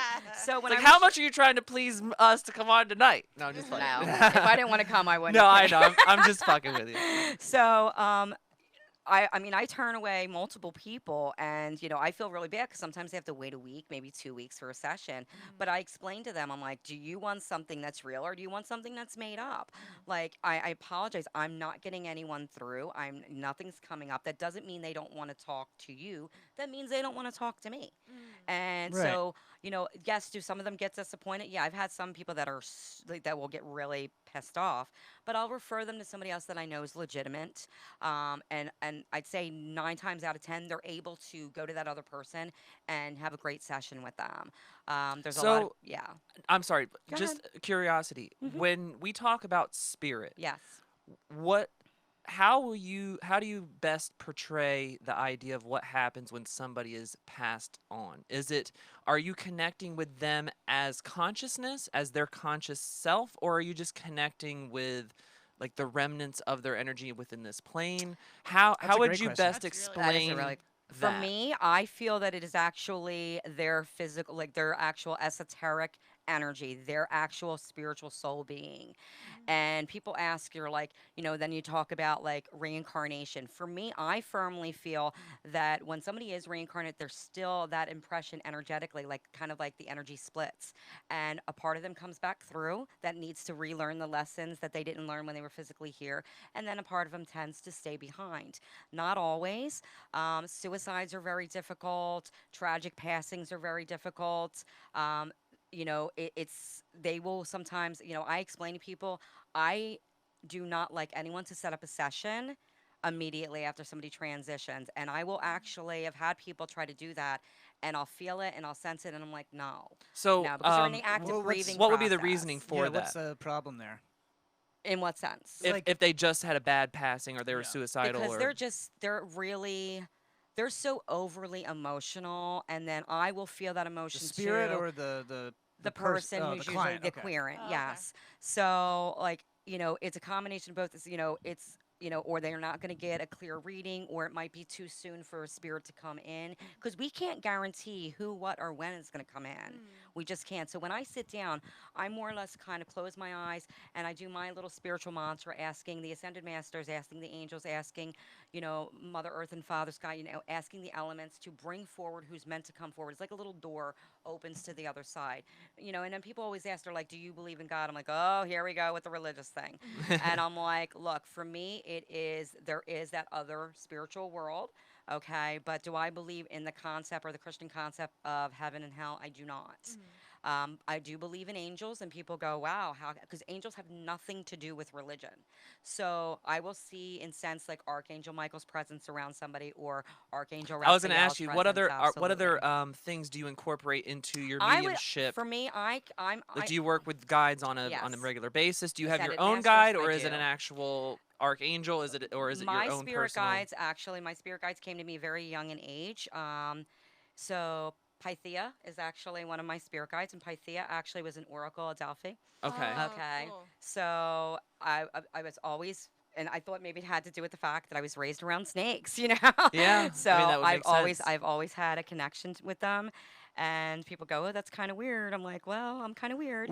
So What does a spirit guide do exactly? they just give me information. They kind of, for me, it's like that conscious. You'll hear like, people think it's your subconscious, or, for me, I just have always been able to sense things. And then I would always feel this other presence, and this word would always come to me. And my other guide is actually Enoch, which is the human form of Metatron and Sandalphon. So Which are archangels, Are for archangels. people that may Okay. not Yeah. know.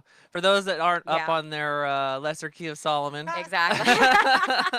So and people go, wow, really? I'm like, yeah. So I've just always either seen these words or had a connection. I was raised around with a lot of pythons actually my whole life, and people like go, that's kind of interesting. I'm like, I just have always had a connection with it, and that's why I have connection with the oracle aspect of it. From very young, I've been drawn. You'll hear about crystal children. I've worked with crystals Or and star stones. seeds. Yes. Yeah. Which have all become very, the metaphysical esoteric world has become very popular. There's probably a lot of things we're talking about in Yeah. a casual See, this is context that a weird lot for of people don't me. know, because we're Yeah. used to We're the used whole to it, realm. like, yeah. We I've do an been- entire podcast just on Exactly. I used to run I had 2 metaphysical shops, and Raine's Mhm. a medium and has worked in metaphysical I shops. So have. like, this is kind of used to be The more word medium for me, when people really ask the difference between when you had said like psychic and medium. right. A medium is literally the conduit between the living and the dead who are able to communicate. They just sense them. I live next door to a funeral home. I How's that work for do. you? Okay, so it's when I'm communicating with spirit, it's just like talking to you guys. It's nothing, like, because I've Are been you doing it my whole life. seeing I will see them? them too. Yes. All the time, or just some of the time? Depends on where you're at. Like, Okay. for instance, a spirit for me, like I said, they can come through a little bit hazy. Sometimes they'll come through a little shadowy. Sometimes they'll come through like looking like a full-on human. It's just an energy they give off where I'm like, oh, you're not physically here. Are you picking up anything within this house? at Yeah, all? well, I explained to your wife when I came in, like, Oh, so tell us. We need to know. Yeah. So this was very She just interesting. did the pre-interview. Yeah, we didn't even know you were talking to Leah Yeah, out we there. were talking to Leah, and it was so interesting because the word Amy kept coming up, and she goes, "Oh, I just talked to my friend Amy." So I was like, "Okay." And then when I came in, I wasn't sure because I saw the other 2 dogs, and I kept feeling something around my legs that wasn't physically there. And then I kept hearing when she put the one dog away, I kept hearing a dog running around and I kept hearing dog tags. Yeah, Yeah. we're getting yeah, a lot the of that collar. lately. So we're animals, so it makes sense. Everything's energy based in that regard. So I was feeling that, and then I don't know who owned the house before you, but I don't either. okay, I will let you know it's either this property or the one next door. There is an older gentleman who keeps, hanging around, and I feel like he had a heart attack either on the property. Could be. So it's, the energy in the neighborhoods it's kind of rough, as you know. Yeah. It's heavier, so but it's not like the energy of the house is not bad at all. No, I never feel scared here, No. but there's definitely Yeah, there's something moving your shit around. There's- There's no there's- ands, ifs, or buts. I watched it happen in the living room. Yeah, What? it happens. No, it happens all here? the The time. picture, yeah, the picture on the one little Oh, shelf, yeah, it they just actually move, moved yeah, over. there's- Mhm. Oh. Yeah, like I told you before, we had the cabinet open up and Yeah. wine glasses Yeah. jump out. She just, it's just, some spirits just want the attention. A lot of times. Well, do you think it's more prevalent for somebody that can actually they can see and maybe communicate and they can get your attention Actually, easier? they just kind of like to fuck with you sometimes. Seriously, spirit Really? is not, it's different for each person. But like I said, for me, it's they're exactly how they were a lot of times than they were when they were physically here. So I've had spirits come through cursing at loved ones. I've had, and I'm like, look, your husband, he's like a lady a couple weeks ago. I was just like, he's extremely colorful. He keeps cussing. This is his favorite word. And she was just like, oh my God, it's him. And, and I'm like, how am I going to say to my client that, your husband's favorite word is the C word? And yeah, so I was kind of like, even me, who's not usually like that, I'm like, I just say what I say. You're I was from, like, but you're from Philly, I'm a girl. Philly girl. You're afraid to say the Absolutely. C word as a No. Philly girl? No, Oh, I'll say no. cunt all day long. There's no, there's no. Sorry, language but I'm sorry restrictions. for my clients out there. I have some older clients. Sorry, We're I love letting you guys. loose here tonight on they the know, podcast. They know. Yeah. I do my own videos No, on when my you page. when you watch the video, you got to click to show that you know that there's going to be a No, mature my language. my clients know, and that's the point. But my clients know, like, what you see is what you get with me. Like, I don't change my personality based on who I'm working with. That they know that I cuss a lot. They know that. That's come why I from love her, because I'm from Jersey. We That's right. come from up in that That's area. right. My husband's from Jersey. What? Yeah, represent in the house. Exactly. So, when you're doing a reading, Yes. do you ever get like an entity communicating with you that is like that I don't want. or that you don't want, or it's even like trying to like be an imposter, like Yes. pretend that Yes. they're the person that you're trying to talk Um, to, and how can you tell that that's happening? How can you tell you're getting bad information or a trickster spirit is messing with you or something? Well, not necessarily when I'm doing a mediumship reading like that. I will have negative spirits that need to become absolved by the person I'm reading for. And what I mean by that is sometimes spirits that were extremely abusive when they were physically here will sometimes try to come into a session, and I will ask the person or I'll bring it up to them, and then I'll kind of shut down the communication and be like, no, you're not welcome here. So This if person it's- doesn't want you. So if it's somebody that say was, Have I had like poltergeists? Have I had Okay. shadow people? Absolutely. Because there's, like I said, there's good and bad with everything, or negative and positive with everything. Like I said, I was traumatized a lot in my teens, like where a lot of, what's Amy's last name? Amy Adams. What is Amy's last name? Oh God, I can't think of it offhand. Amy. She does the Dead Files. Oh. Oh, I'm on not sure. TLC? Yeah. I can't remember her. I don't know her last name. Yeah, it's eluding me, but I People believe her can look name's it up. Amy. Yeah, her name's Amy. Well, she actually she picks up a lot of that heavier energy, and I will too in certain areas. Like, people always ask because you'll hear the word empath, and you'll hear, and a lot of psychics and mediums, they're not very social outside of their work. And people go, well, why? And I'm like, that's their choice. I'm extremely social. I've trained myself to put myself in uncomfortable situations so I won't be that awkward, weird, withdrawn person. So when I hear a lot of people, because like I said, they're shielding, and there's people that will, have I been jumped before? I have. Okay, so you'll hear a lot about trance mediumship also, and that's when somebody actually has the spirit come into them, and they let the person. So you ever see the movie Ghost? Oh yeah. Okay, Yeah. when Whoopi Goldberg has the the spirit jump her. Yeah. You in danger, girl. Is that what she says? Yes. Okay, so when the spirit actually, when Orlando, that spirit, well, that's the whole thing, is the spirit will jump you if they're not getting your attention. Will it always happen? No. I was actually doing a workshop on crystals one time, and I actually started immediately channeling when I put this crystal on that one of my other students brought, and it was lovely. She actually gifted me the crystal, and I still have it. It's a John of God crystal, or Tools of Evolution crystal, which are very expensive. It's very pretty. But another session I was doing, and all of a sudden I started completely talking, I guess, Chinese. and I don't know Chinese. Wow. And one of the people in the classroom she was Asian, and apparently it was her father who. Interesting. Do you have a memory of this, or is this I don't remember. I was told to me Okay. afterwards. Yeah, I have no memory of it. A lot of times, sometimes I'll get like an energetic impression when it does happen. It doesn't happen too often, but it has happened. So to get back to like living near a funeral home, because it's a funeral home and a crematorium, it's not the spirits so much. It's harder for me to be around it when the funerals are going on because it's the emotions from the people that are attending.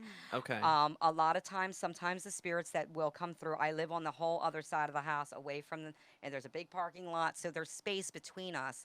But I'll go outside on the patio and this and that, and I'll just kind of see something kind of walk towards me, or people ask her, like, do they come through scary? Some of them do. Some of them will come through, like car accidents and stuff. I have physically seen like them in that form also. It's really Do you ever feel tough. compelled to go to the nursing home to like console the people that are dealing with the pain? I mean, I would think Yes. that would be a hard thing to not do. One of my clients, it's funny that you mentioned that. One of my longtime clients, her name was Kay. She actually requested that I was there with her in hospice when she transitioned. Oh, really? Yes. So I actually went. My husband took me, and I went and spent time with her. And she was already, of course, I was with her. I did some Reiki work on her. I was, but she was a tough cookie, and she lasted like 3 days after that. But she still, like, she requested her son to make sure that I was there with her. So I've done that a couple times, like gone to, and other people. Because I know sometimes I'll see on Facebook you'll share like you need some time because like Yeah. you'll know like you have like Yeah. certain totems or things that pop Mhm. up, and a totem could be like an animal representation or Yes. symbolic gesture of sorts that you might recognize with impeding death. Like I knew the day my mom was going to pass. I knew the day my grandfather was going to pass. And people ask how. I'm like, we don't usually get information like that for ourselves, but where the claircognizance kicked in, I've always said my mom was going to pass the day before her birthday, and she did. And she passed literally 7 years to the day I moved to Florida. So she passed on the same date. I said flat out that my grandfather was going to pass on Halloween, and he did.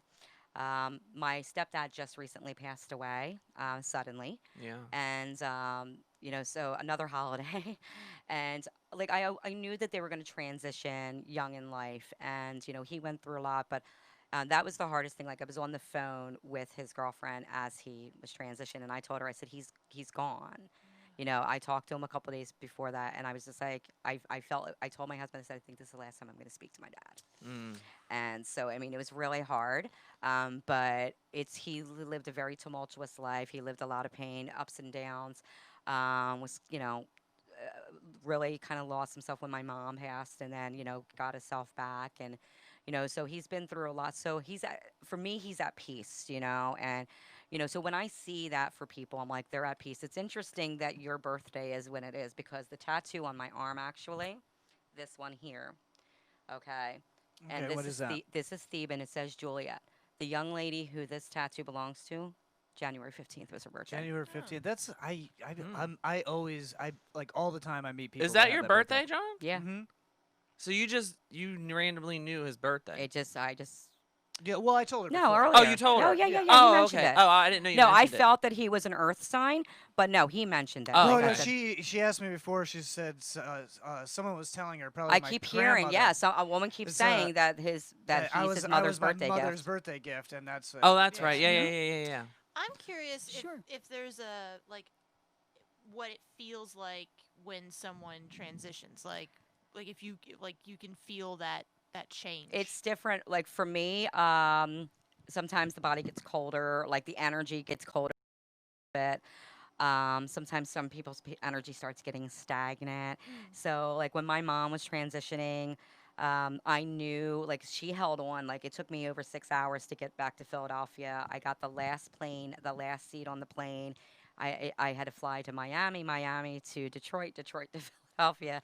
And so I believe that spirits will wait for you when they're meant to. And then I believe people who are there are meant to be there. No one dies alone. no one, because they have their guides that come to them and so forth. But the physical change, like I was going through the door and I immediately said to my brothers, I'm like, she's going, and like shortly, like, because she greeted me. Her like it was like, so her energy already greeted me, so she was already in between both energies, both worlds. Oh wow. Okay, so I immediately, and I was holding her hand when she transitioned, and it was interesting. My brother had let go of her hand, and I was holding her other hand, and she had one little tear roll down her face and took a breath, and that was it. And the nurse was even like, she waited for you. Like, they know, because my mom kept looking up at the clock. She couldn't speak, but she kept saying my name, which is, my given name is Christina or Chrissy. And she kept looking up, and she's just like, she wouldn't let them give him the shot. She wouldn't let them give the drip. She's like, no, she kicked my uncle. She's like, so, oh yeah, like they will know. And well, there's tons of the people that work in hospices and hospitals and stuff. They like, know. They see most this of them stuff are all the time. empaths, though. Like that's the whole thing. A lot of people who work in not everybody's They call them meant to like be a end reader. of life doulas. Yes, no one, like not everybody is meant to be a medium or a psychic, but they will utilize their abilities in other ways. A lot of times it's nurses, it's doctors, it's people, who just have that sensitivity. Like I commend, end of life workers and or hospice care workers, because a lot of people are afraid of death, and it's interesting. Like I have a lot of like little, like I don't drive. And people ask me why. I'm like, you do not want me behind the wheel of a car. No. But I tend to see spirit out of my peripheral vision a lot of the time. So it's always, and I've been in a lot of car accidents. So it's just for me. I almost crashed because of a ghost one time. Yeah. Or a spirit. I used to deliver papers, so driving in the middle of the night. And you see a lot of interesting and one walked out. That's kind of how my husband found out that I was, that's really? Yeah. It was middle of the night, one walked out in front of me, and I had to slam on the brakes or whatever, but then obviously nothing happened to it when I hit it, and it was just gone. I was like, oh, crap. Okay, I almost crashed the damn car. So, my husband was a complete skeptic when we first started dating. Oh, so Absolutely. he wasn't buying it at all. No, he was complete skeptic. And we would, I was like, how am I going to come out to this guy that, he had heard stories. Yeah. How am I going to come out? Oh, my God. Come out of the spiritual closet. Exactly. Well, he didn't know that I was, a witch, and he didn't know that I was a psychic medium. Right. So, like I said, once again, at that time, I had kind of taken a little bit of a hiatus, and I was like, how am I going to tell him? I have to, and, so it just, he would hear me like kind of saying things to myself, or but I wasn't talking to myself, and he just was sensing, and I just started telling him things about his brother who had been deceased for a while. And because he would come to me, and I'm like, who is this person? This is how it looks. This is the date. And he was like, there's no way you would know that. And then we were driving in the car, and he actually saw somebody sitting in the back seat. Oh. Yeah. So he was like, what the fuck? So that's kind of how, and then he's always now, because we've been together almost 16 years, we have that psychic link, like his own psychic awareness. I tend to be an amplifier, as Hugh knows, like when I've taught workshops and stuff, I am like a crystal, so I tend to amplify other people. And I actually have a gift for all you guys that I brought for you. Oh, I did. Nice. Yeah, Gifts. so I did. Witchy gifts. I love gifts. Actually, I have a gift for you too, darling. What? Because every time I see you, I gotta. Hugh's very generous. I have we have somebody in our chat asking some questions. Yeah, we have a couple of. Okay. Yeah. If you don't mind, No, somebody go ahead. asked. They're just curious to know: do clients have to be in the same location for you to get a proper reading? Sometimes. No. No. Okay, so that was from. I do phone and video. That was from Oddity77. Okay. Okay. I'm not sure. There's a couple of other questions in there. I think one is a joke question. Well, yeah, because this is kind of we I do don't a care. comedic That's slant totally- too. yeah, Yeah, that's totally cool. Yeah. Will Carney Wilson make a comeback this year? Was that from Uncle? Was that from Sue? No, I don't think that's Sue. No, Susan. Susan. Look, is, she somebody sucked else. then and she sucks now, so. So, no. Don't you know things will change? No, The fuck fact that somebody mentioned Carney, because I have a whole bit about Carney Wilson. That's probably somebody that. Somebody that knows me, yeah, somebody that because knows I me, was, the joke. Hold on for one more day. Just no, it's like I was making fun of the fact that her name is Carney Wilson, and translated from Spanish to English, literally means meat Wilson. Meat Wilson. Yeah, I mean, it's the only person I know that's named after a keto-friendly diet. Nice. And then I did that joke at Coconuts one night, and some guy was like, some drunk old man was sitting in the corner of the room. He's like, I love Cardi Wilson. And he was like in his 50s. I'm like, all right, everybody give it up for Cardi Wilson's biggest fan here at Coconuts. Nice. He's like, I got her CD in my car. And I'm like, Nice. all right, guys. So it's kind of like one of those like, you know, serendipitous moments. Let's see what else we got. Hog Ghost, John? Oh That's no, your- that Is that a joke? Because I was talking about almost hitting the spirit when I was delivering papers. Oh. I Oh. actually did hit live hogs Aw. while Yeah, driving. and he broke Oh. his hand. Oh. Yeah. Okay, so these are actually titanium quartz. Ooh. Oh, wow. Okay, so I'm gonna give each of them. So the whole thing with titanium quartz, it's kind of a newer thing. They are quartz crystals, but they are treated with titanium. So these are kind of like flame aura quartz, or rainbow aura, and they're wonderful. And they tend to amplify a little bit more. So they're good to kind of carry on you if you're feeling like very like fatigued. Like you get fatigued a lot. Can I 'cause- get like Yep. 70 of them? Right. Give me like 12 I kilos just got of those. these from a lovely lady. Her name is Nicole, and she runs an online shop, and it's Divine Gems, and DEV, Divine, and she's got great stuff. And like I said, I love these pieces, and I just got them in, and and I'm glad. I was like, oh, they came in time because I wanted to. I use them for. I do a lot of like I work a lot with crystals and stones and things of that sort. And, I was like, you know what? Let me bring these with. And they just came in this morning. So, Oh, perfect. yeah, Perfect timing. So you get to choose one. I actually do want that one for her. So you get to choose Yay. between these. I was two. going to take this one anyway. Okay, Hugh, that's for you. Thank you you. so much. It's This beautiful. is the nicest thing ever. Okay, Yeah, thank so you. you're My stuff. welcome. They're Well, beautiful. this is a good time to talk about how how does crystal work? Well, like when you're working with crystals, how does that help with the readings? Okay, so for me, I tend to do what's called lithomancy, and lithomancy is stone reading. It's an ancient form of divination. You don't hear about it as often. Okay. So you hear about casting the bones. Well, I cast stones. So Oh, okay. I am versed in many forms of divination also to help along with the reading. So for instance, if somebody's just kind of coming for like more like a shits and giggle reading or just Right. kind of wanted to see things, I can definitely prophesize from that. I can do a reading for anybody. But if I'm not getting some kind of like psychic connection to them or like a seer's connection, I don't really like Like to a read for them. divinatory reading Yes. versus an actual mediumship Absolutely, yeah. channeling Not, from I don't do mediumship right. for everybody. My Right. mediumship, so for instance, I identify more, like I said, as the oracle or a seer Right. with mediumship abilities. Right. Okay. So, So Right. not everybody gets the mediumship. no, like I said, because I'm not, it's extremely draining. Right.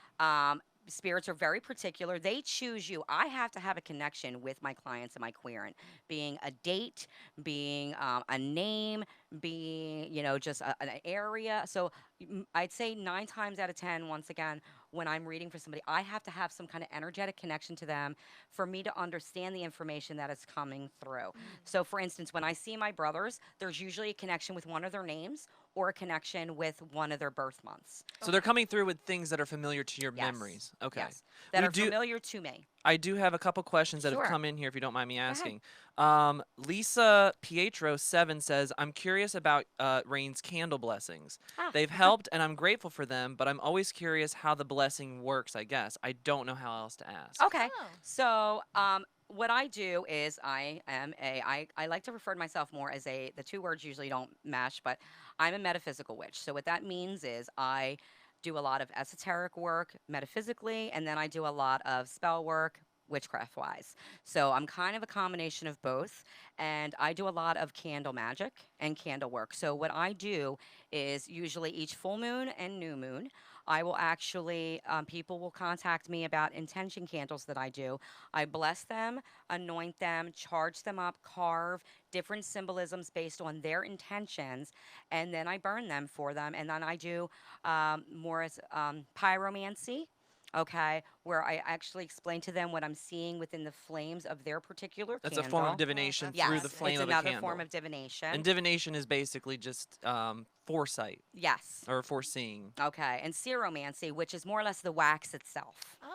Reading the Okay, wax? Reading Okay. the wax. Reading okay. how the wax melts? Yes. Okay. Okay. It'll sometimes in a shape, sometimes, like I said, it's a combination. It's different for each person, but it's hard to explain because I might read cards differently than Lauren does. Right. Yes, you have your little booklet, but your intuition is the first and foremost thing. So to answer her question, I use different oils, different herbs, different intent, like different energetic emotion and blessing upon each candle to help assist them with what their intentions are. When I think to fully understand the concept of a blessing or bringing something into fruition through ceremony or through magic. The concept of low magic or magic.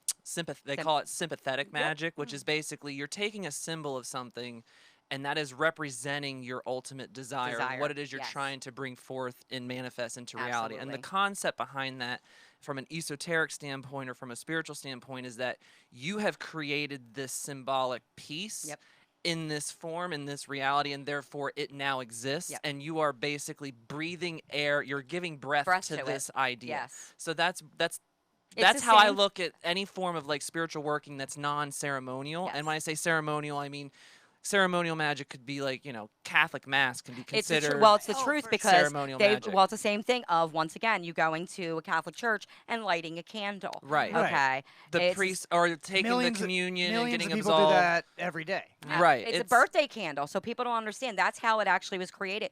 People go, oh, that is a pagan rite, people, just to let you know. When you're blowing out the candle on the birthday on your cake. Yeah. That stems from somewhere. That is literally sympathetic magic on a fundamental level. Yes, it is. So to answer her question, people ask all the time, well, does it work? I'm like, if you believe in it, then it will. And that's the whole thing. People go, well, what do you mean? I'm like, if you don't believe in something, if you're automatically going to shut it down. So I'm very particular who I do my spell work for. I'm very selective with it. I don't just do it for anyone. I've turned many people away once again because they wanted it for the wrong reasons. Right. Okay. Now, people ask me all the time about hexing and cursing and all that other stuff too.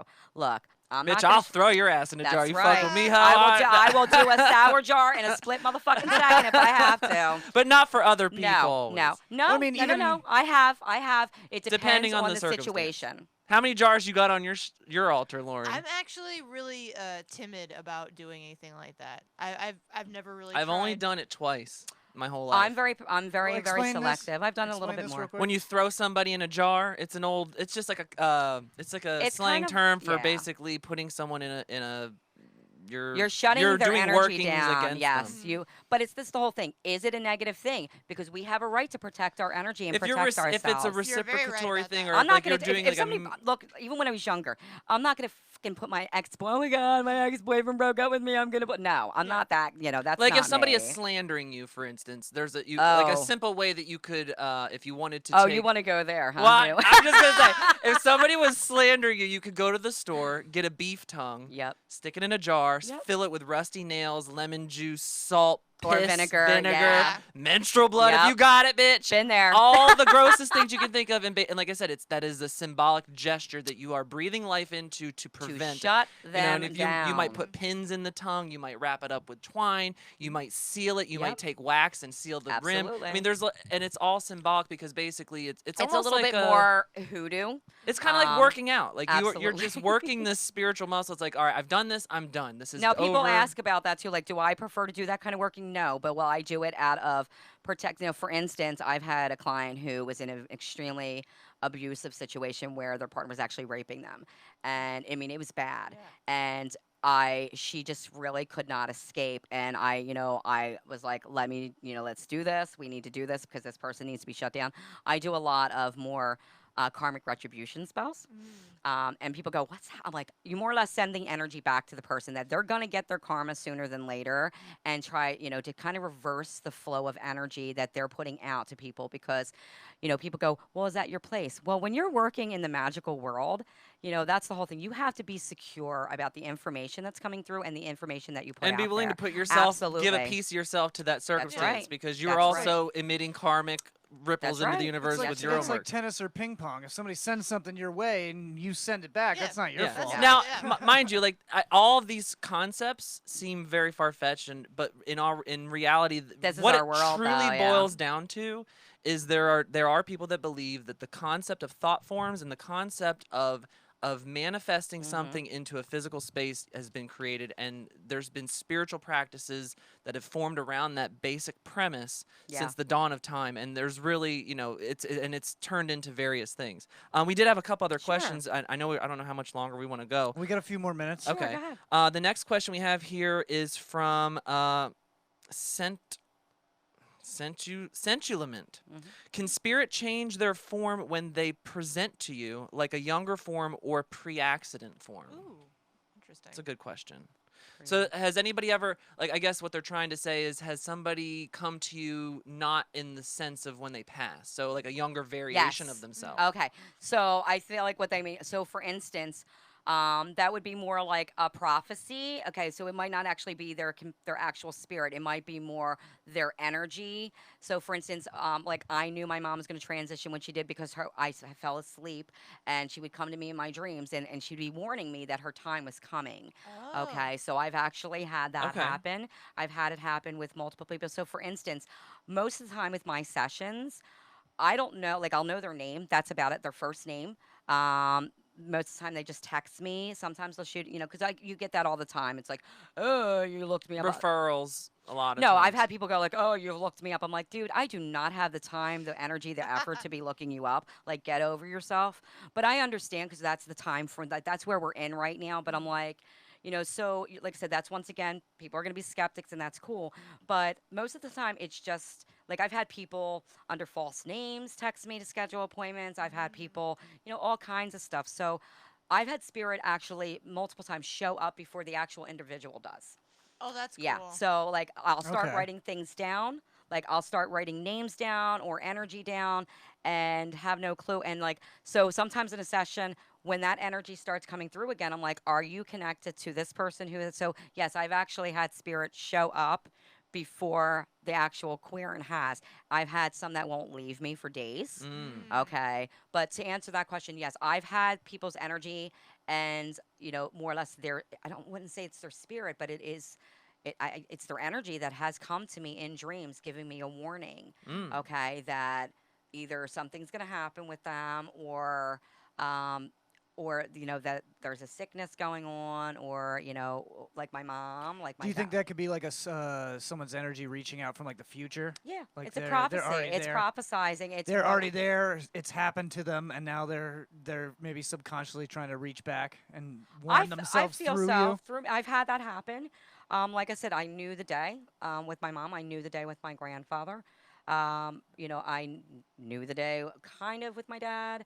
I just sensed that it was close. And, you know, so it's very, like, for instance, when you were talking about that, like, I was 17 years old, and I started seeing this older female lady who would constantly come to me. And I was like, she felt familiar. Like, I didn't know my dad's side of the family until much later. I didn't meet my real father until I was 33. And I had 3 brothers also. And my one brother actually is a born-again evangelical pastor. Oh, wow. So we're very different, but we help people in different ways. You're not showing up to Sunday service with no, your pencil on. I actually did go to his church one time when I went to visit. Yeah, Nice. and he introduced me. I'm the oldest. I'm the only girl, and I have 5 younger brothers. And so I went to his church, and you know, I'm you know, dressed in black, and yeah, I did the whole kind of covering the arms thing a little bit. You know, because I'm trying to be respectful. Like I said, he loves his God. He loves what he does. You know, it was so funny because he would proselytize a little bit, and my stepmom was like, "That's interesting. I just said something. I'm seeing. I'll get back to that." So my stepmom was like, "Look, she's just as devout as you are in her beliefs, so just don't do it." I like that she like stood up. They're very Christian. Like said, no, my brother's awesome. Like my stepmom, Pam, she's wonderful. She's also a Taurus. I keep getting it. I think you might have the same birthday. April 29th? That's her birthday. Oh. I'm like, I keep being told to talk about her, and I'm being told to look at you. Yeah. So that's the connection. But that's my stepmom's birthday also. Lovely woman. And she goes, look, my God didn't judge, and neither am I. And she embraced me with open arms. And they're a wonderful family. They're very country, very Christian in their own way. But my dad, you know, like they're just great people. And so once again, I had to come out again. You know, I'm Been like, there, done that. again, exactly. I'm like, okay, now I have to tell them once again that not only am I a psychic medium, but I'm also a pagan witch. Okay. Yeah. So Double doozy. So my dad, they're wonderful people, but they understand. And so to get back to it is that I would constantly see this woman when I was younger, like around my late teens. And I was like, who is this? And here my grandmother, actually, when I saw a picture of her, it was her. Oh, wow. And I was like, you have to be kidding me. And so she would always come to me when I was younger. And I come to find out that my stepmom did tell the boys about me when they were teenagers, that the possibility that you might have a sister, things like that. Oh. And so it was, a whole crazy thing. But yes, and she was also a singer, and she was also a Taurus. Interesting. So yeah, and so it's cool. We did have a couple more questions Go ahead, I kind of want to get through because we have a lot of people in our chat here that are. Thank you I guys love for how watching. active Yeah, you thank are. you. This has been a great show so far, Yeah, and we really appreciate you taking the time. No, Ray. this is great. We have another question here. Someone says, Well, it kind of fits into what we wanted to ask at the end anyway. So, what's the best and the worst part about being a medium? And the question from the listener was, does it ever feel like a burden to have these abilities? Yeah, Yeah. it does. I'm not gonna said, some readers they're like, oh, everything's so fucking sunshine rainbows. No, it's not. Like I said, I can get extremely depressed at times. I can get very drained. I've had to learn I do have some health issues, and so for me, it has physically and energetically affected me. And like my husband always knows, like when I kind of lose my shit, I'm just kind of I gotta back away a little bit. And I've always honest with my clients about that. Please don't take it personal. I just, I can't. I try to stay at a certain number per week of readings. Does it always work out that way? No. Sometimes I overschedule because I can't read everybody. right. Okay. And I don't want people to have to wait weeks and weeks and weeks to get a reading, but I can only do so much. Right. And some of them get kind of bent out of shape and they just don't get it. And I'm like, I'm not just throwing cards down, guys. Yeah. I'm like, Right. there's a lot that goes into it. I'm allowing this energy to come into me. I'm allowing myself to be this source of flow and this open conduit. So it's very physically taxing, and I'll get bad migraines sometimes and sick to my stomach. So like I said, it's not all happy. Am I blessed and grateful for my abilities? Absolutely. I used to resent my abilities when I was a teenager because I was friends with all different types of people, but I was also not. It was very lonely because most of the people I knew were from more of the spiritual world in a different way, and my mom backed away from it. My mom had a very scary situation occur in the witchcraft world, and she backed away, and she became more like a Christo witch, and went back into more the Catholic faith. And then I had something tragically happen to me multiple times and through the church also. And so I identified at a very young age as a Wiccan or pagan. Then it was more Wicca. Which is the spiritual aspect. Yes, of it's more the paganism. religion Wicca is a aspect, religious yeah. aspect of actually connecting with believing believing the Wiccan in read, yes. whether it be a divine entity or the we duality. share the same Sabbats in a sense and so forth. Right. But the paganism is more of a practice of itself. Yes. Wicca is a religion. yes, so I'm not a religious person, but I am definitely a spiritual person. I am a ceremonialist. I am an occultist, like I said. So I don't like labels, but But you can cast a triangle. That's bitch. right. I can. That's right. So I don't like labels either, so I do the same thing as you. Is just Whatever throw a bunch works, of them works. together. well, it's kind of fucking stupid. I'm like, I'm a metaphysical elemental pagan witch. Okay, Yeah. that's kind of just stupid. Well, to people that don't know, it's just what the fuck is wrong with this person? Yeah. Exactly. But I'm used to that. So What's the best part about being a medium? healing and helping people. That's Sorry, Yeah. sorry, getting emotional. no, that's good. I love what I do, and I'm grateful to be able to do what I do. But to see somebody who's going through so much trauma, somebody who goes through so much trauma saying to me, thank you for being able to share that message with me. Thank you. That's the biggest reward, because it can be an unthankful job sometimes where people treat you very odd and they treat you very weird. It's great that it's become more mainstream, because I come from a time where you had to be in the closet. You could not. Yeah. You would think, coming from Philly, that it'd be no. Philly is very closed-minded. It's very kind of a very Catholic town, and a lot of times, Oh you know. God, yeah. Yeah, Catholic and Jewish, and so it was hard being the odd girl out and not really having close friends. Like my best friend has been my best friend since I was 16. Oh, wow.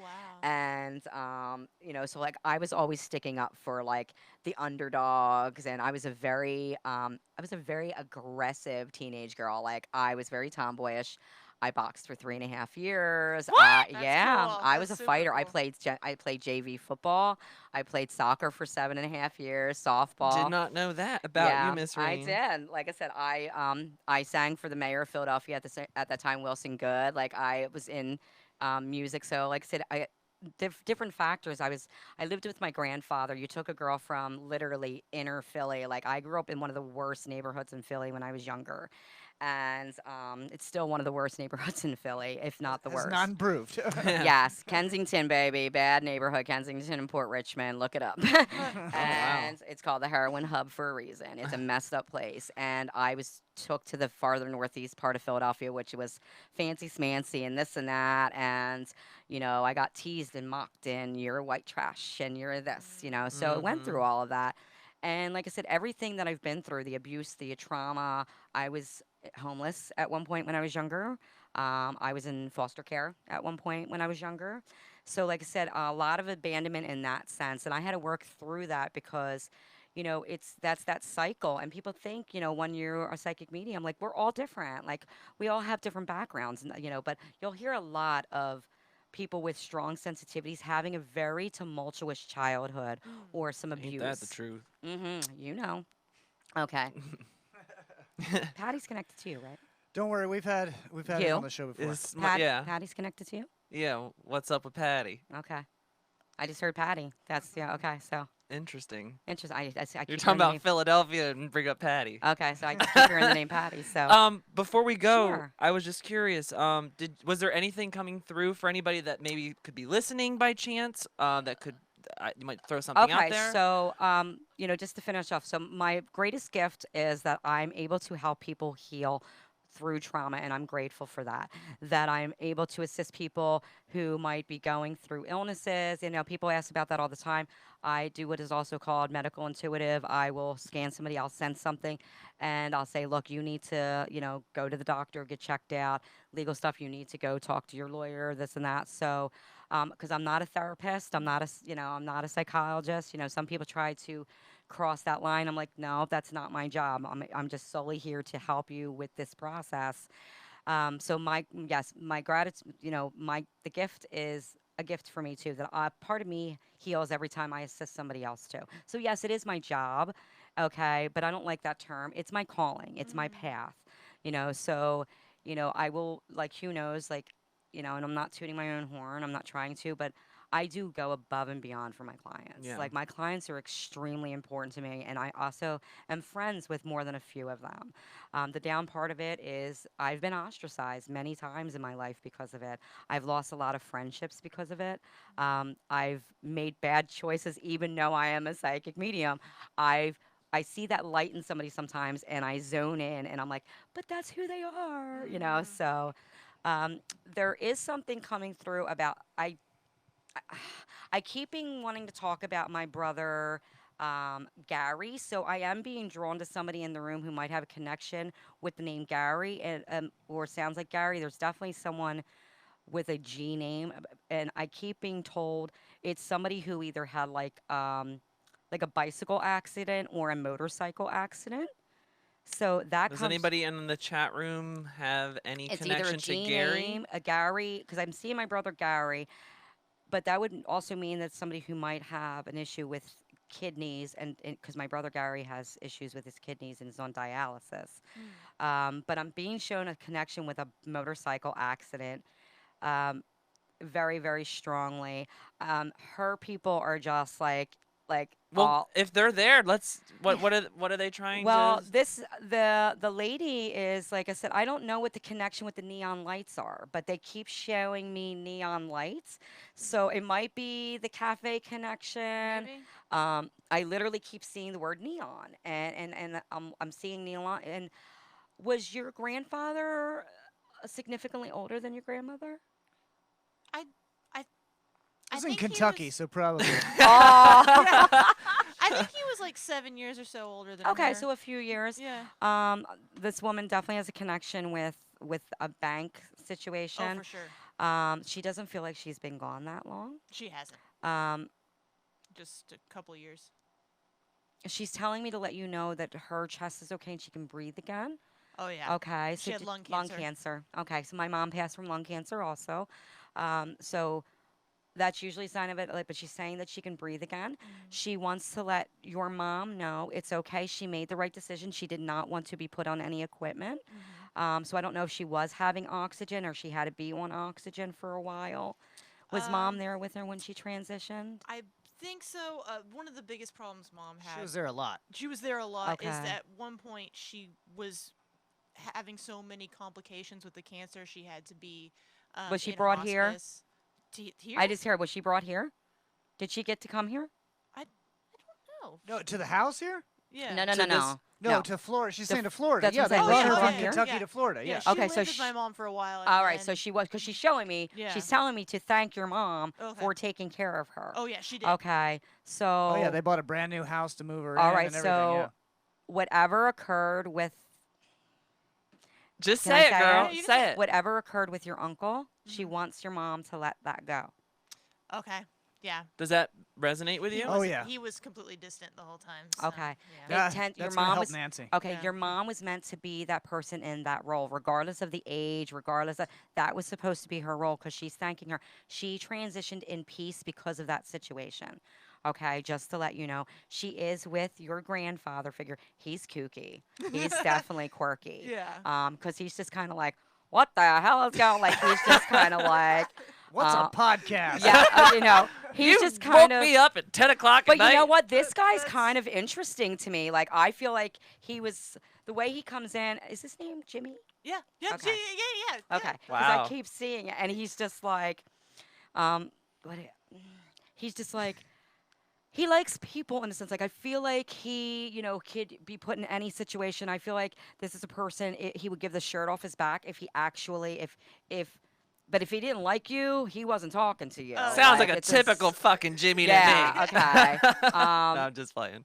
I keep wanting to talk about my brother David. Is there a connection with the name? My dad's name is David. John David. Oh, okay. Goes by Dave. Okay, that's my brother. Yeah. Okay. So there's another energy that keeps coming in. Okay, and that's the connection with California. So I don't know what California connection is.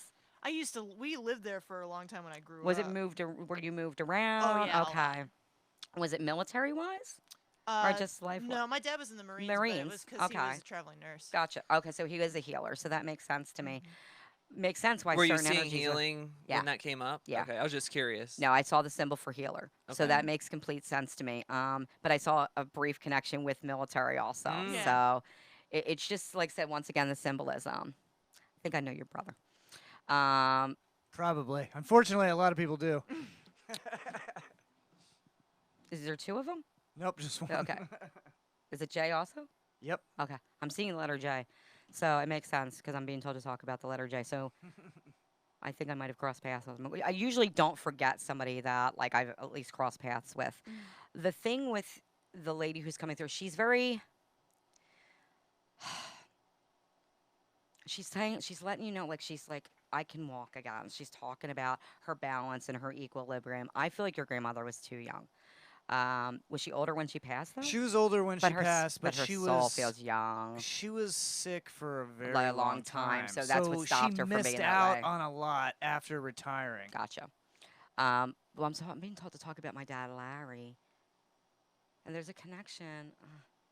I keep seeing this number around you, 413.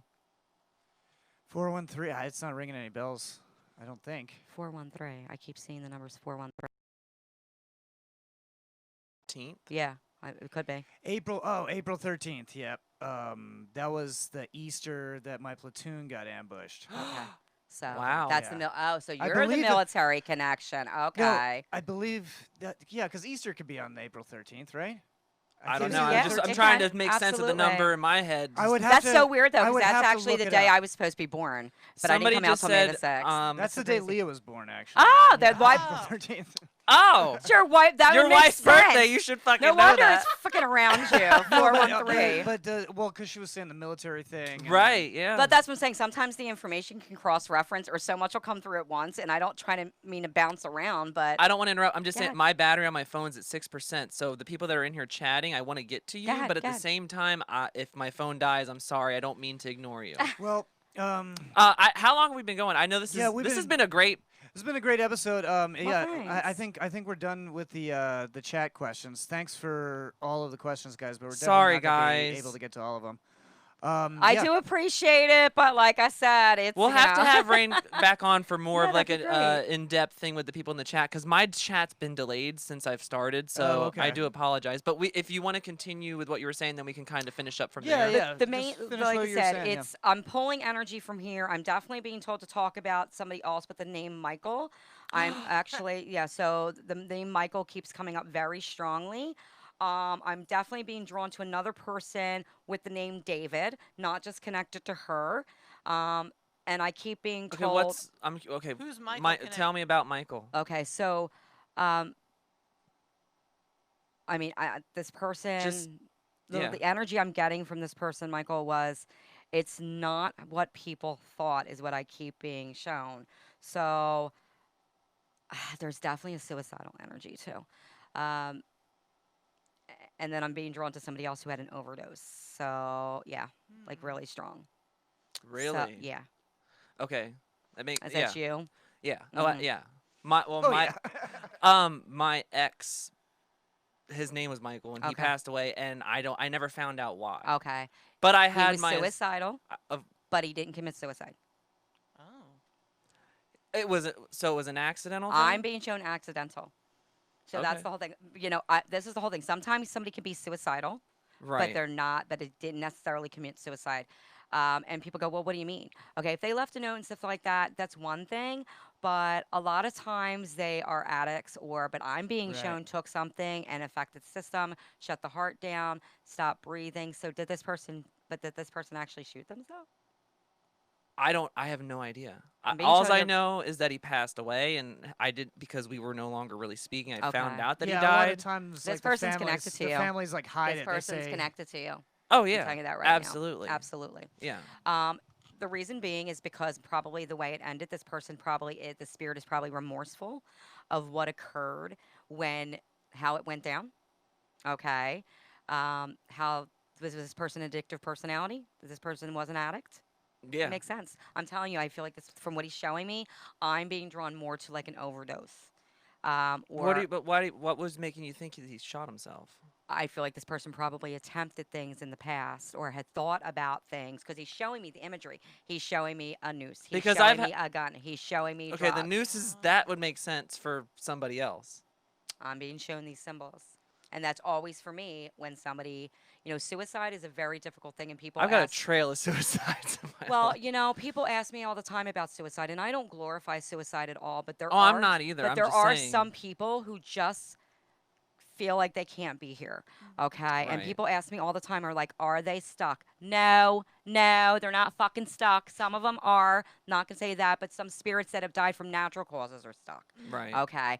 But It's just they decided this is it for them. sorry if I'm getting a little that is the one thing that pisses me off the most is when people go, oh, if you do this, you're gonna that damnation and you're gonna be stuck. No. Okay, Right. I don't agree with it. Okay. I don't when you're I'm not one of those readers that go when it's your time. No. Because there's accidental deaths that happen all the time. Okay, there's situational deaths that happen all the time. You're not going to tell me that a fucking 4-year-old kid should have died at 4 years old, Right. and it was their time. Sorry. Okay, so some people go, oh, no, that's to me, there's always an accidental situation. And for me, the universe or energetic spirit makes mistakes. Okay, Right. like I said, we are perfectly flawed. We are perfectly imperfect. We live in an energetic world. Like I said, nothing is, everything is upside down sometimes. There's no such thing as perfection. There's no such thing as, this time, this thing, So it depends on each person's, like I said, once again, their perception of a Right. situation, their connection to it. But I mean, you're not going to tell me that God or whoever else is going to make sure, that going to give, like myself, you're going to give me cancer at 14 years old. Okay, and then again at 28 years Yeah, old. that's the plan. Well, that's a crappy plan. Well, that's my point. Like I said, it happened. It helped me grow stronger. But you're not going to tell me that, like, So that's the whole thing. Is I've seen all different types of death. I've seen all different types of spirit comes in. That'll come into a reading. It could be somebody you went to school with. It can be like it's not always a relative.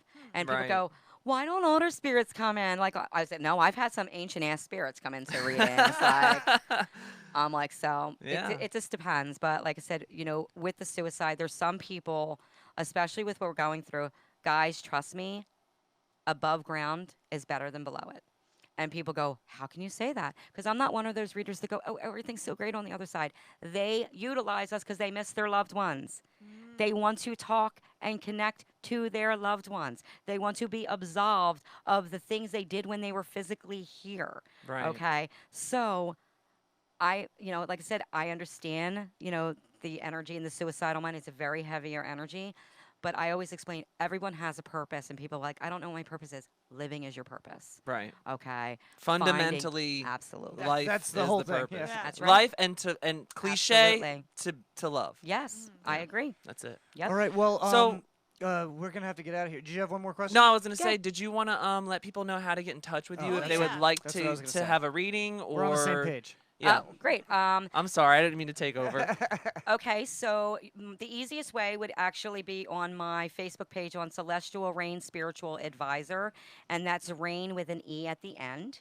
And we can put a link on the great. Mysteriousnesses page Yep, or definitely, on our Facebook. Sending me a message that way. I usually am pretty quick to getting back to people. The other way is my direct phone number. Text is the easiest way for me. I'm not very good at answering calls back. I just, I'm between my work. I also am a fur mom and a full-time wife. So, and 727-485-6451 is my number to schedule an appointment. I've actually referred a lot of people to Raine, and I've never. And like I don't said, really advertise. I'm just saying, I've referred a lot of friends to you, and I've never heard anybody say that that they've always had a good experience working. Well, I've had clients like that I couldn't read for, and like refer other people because I was honest with them and say, look, I can't read for you. And, like I said, it's just, it's about your professionalism. It's about being honest. And like I said, you can do card readings and whatever form of divination, anytime like that. If that's your forte, then that's great. But if you claim you can read everybody, then you're full of shit. Like, I'm sorry. You just But can't. at least you're being honest. Yeah. It's my ethics. It's my morals. Like, I can't do now because I've gone there. Like, I've gone out with friends and they're like, get a reading, get a reading. I was over at Casadega and I was like, okay. And I wasn't trying to trick anybody. I was just going in there, didn't say anything about myself. And dude was like fucking completely wrong. And I was like, oh God. So, yeah. I want to thank you so much for coming in. Yes, thank you so much. You are so welcome. And everything. And can I get your phone number one more time? I'll put it into the chat so that people have it written down. 727-485-6451. Please do not send me anything weird or creepy or. Yeah, don't be an asshole. Send all your dick pics to us. Yeah, there you go. Yeah, Hugh can take Because I will those and straight up embarrass you. I don't care. I will embarrass you. Like, your ancestors are telling me that your dick's already Little small. small. I don't Exactly. need the picture to match it. Yeah, no, exactly. So But we really do appreciate thank coming you. on I and appreciate just you sharing your having me. story and For just sure. it was just great. It was great. thank We'll you have to guys. have you That was back. amazing. Yeah, we're That'd be gonna have to have you wonderful. back on. Absolutely. All right, guys, that's the episode. I think that went really well. Thanks for all the people that were in the chat the entire time. Absolutely. If you didn't catch the whole episode, it'll be up on YouTube at youtube.com/somethingplanet within the next few days. And make sure streaming on podcasts, right? Yeah, it's streaming on any podcast app. So if you like audio podcasts like me, Apple, Spotify. Yeah, all of those things. Just search for Mysteriousnesses or Something Planet because it's going to be in that feed too. Once again, Raine, thank you so much. Thanks, We're guys, definitely so gonna much. have you Thank you, back. Raine. Thank you.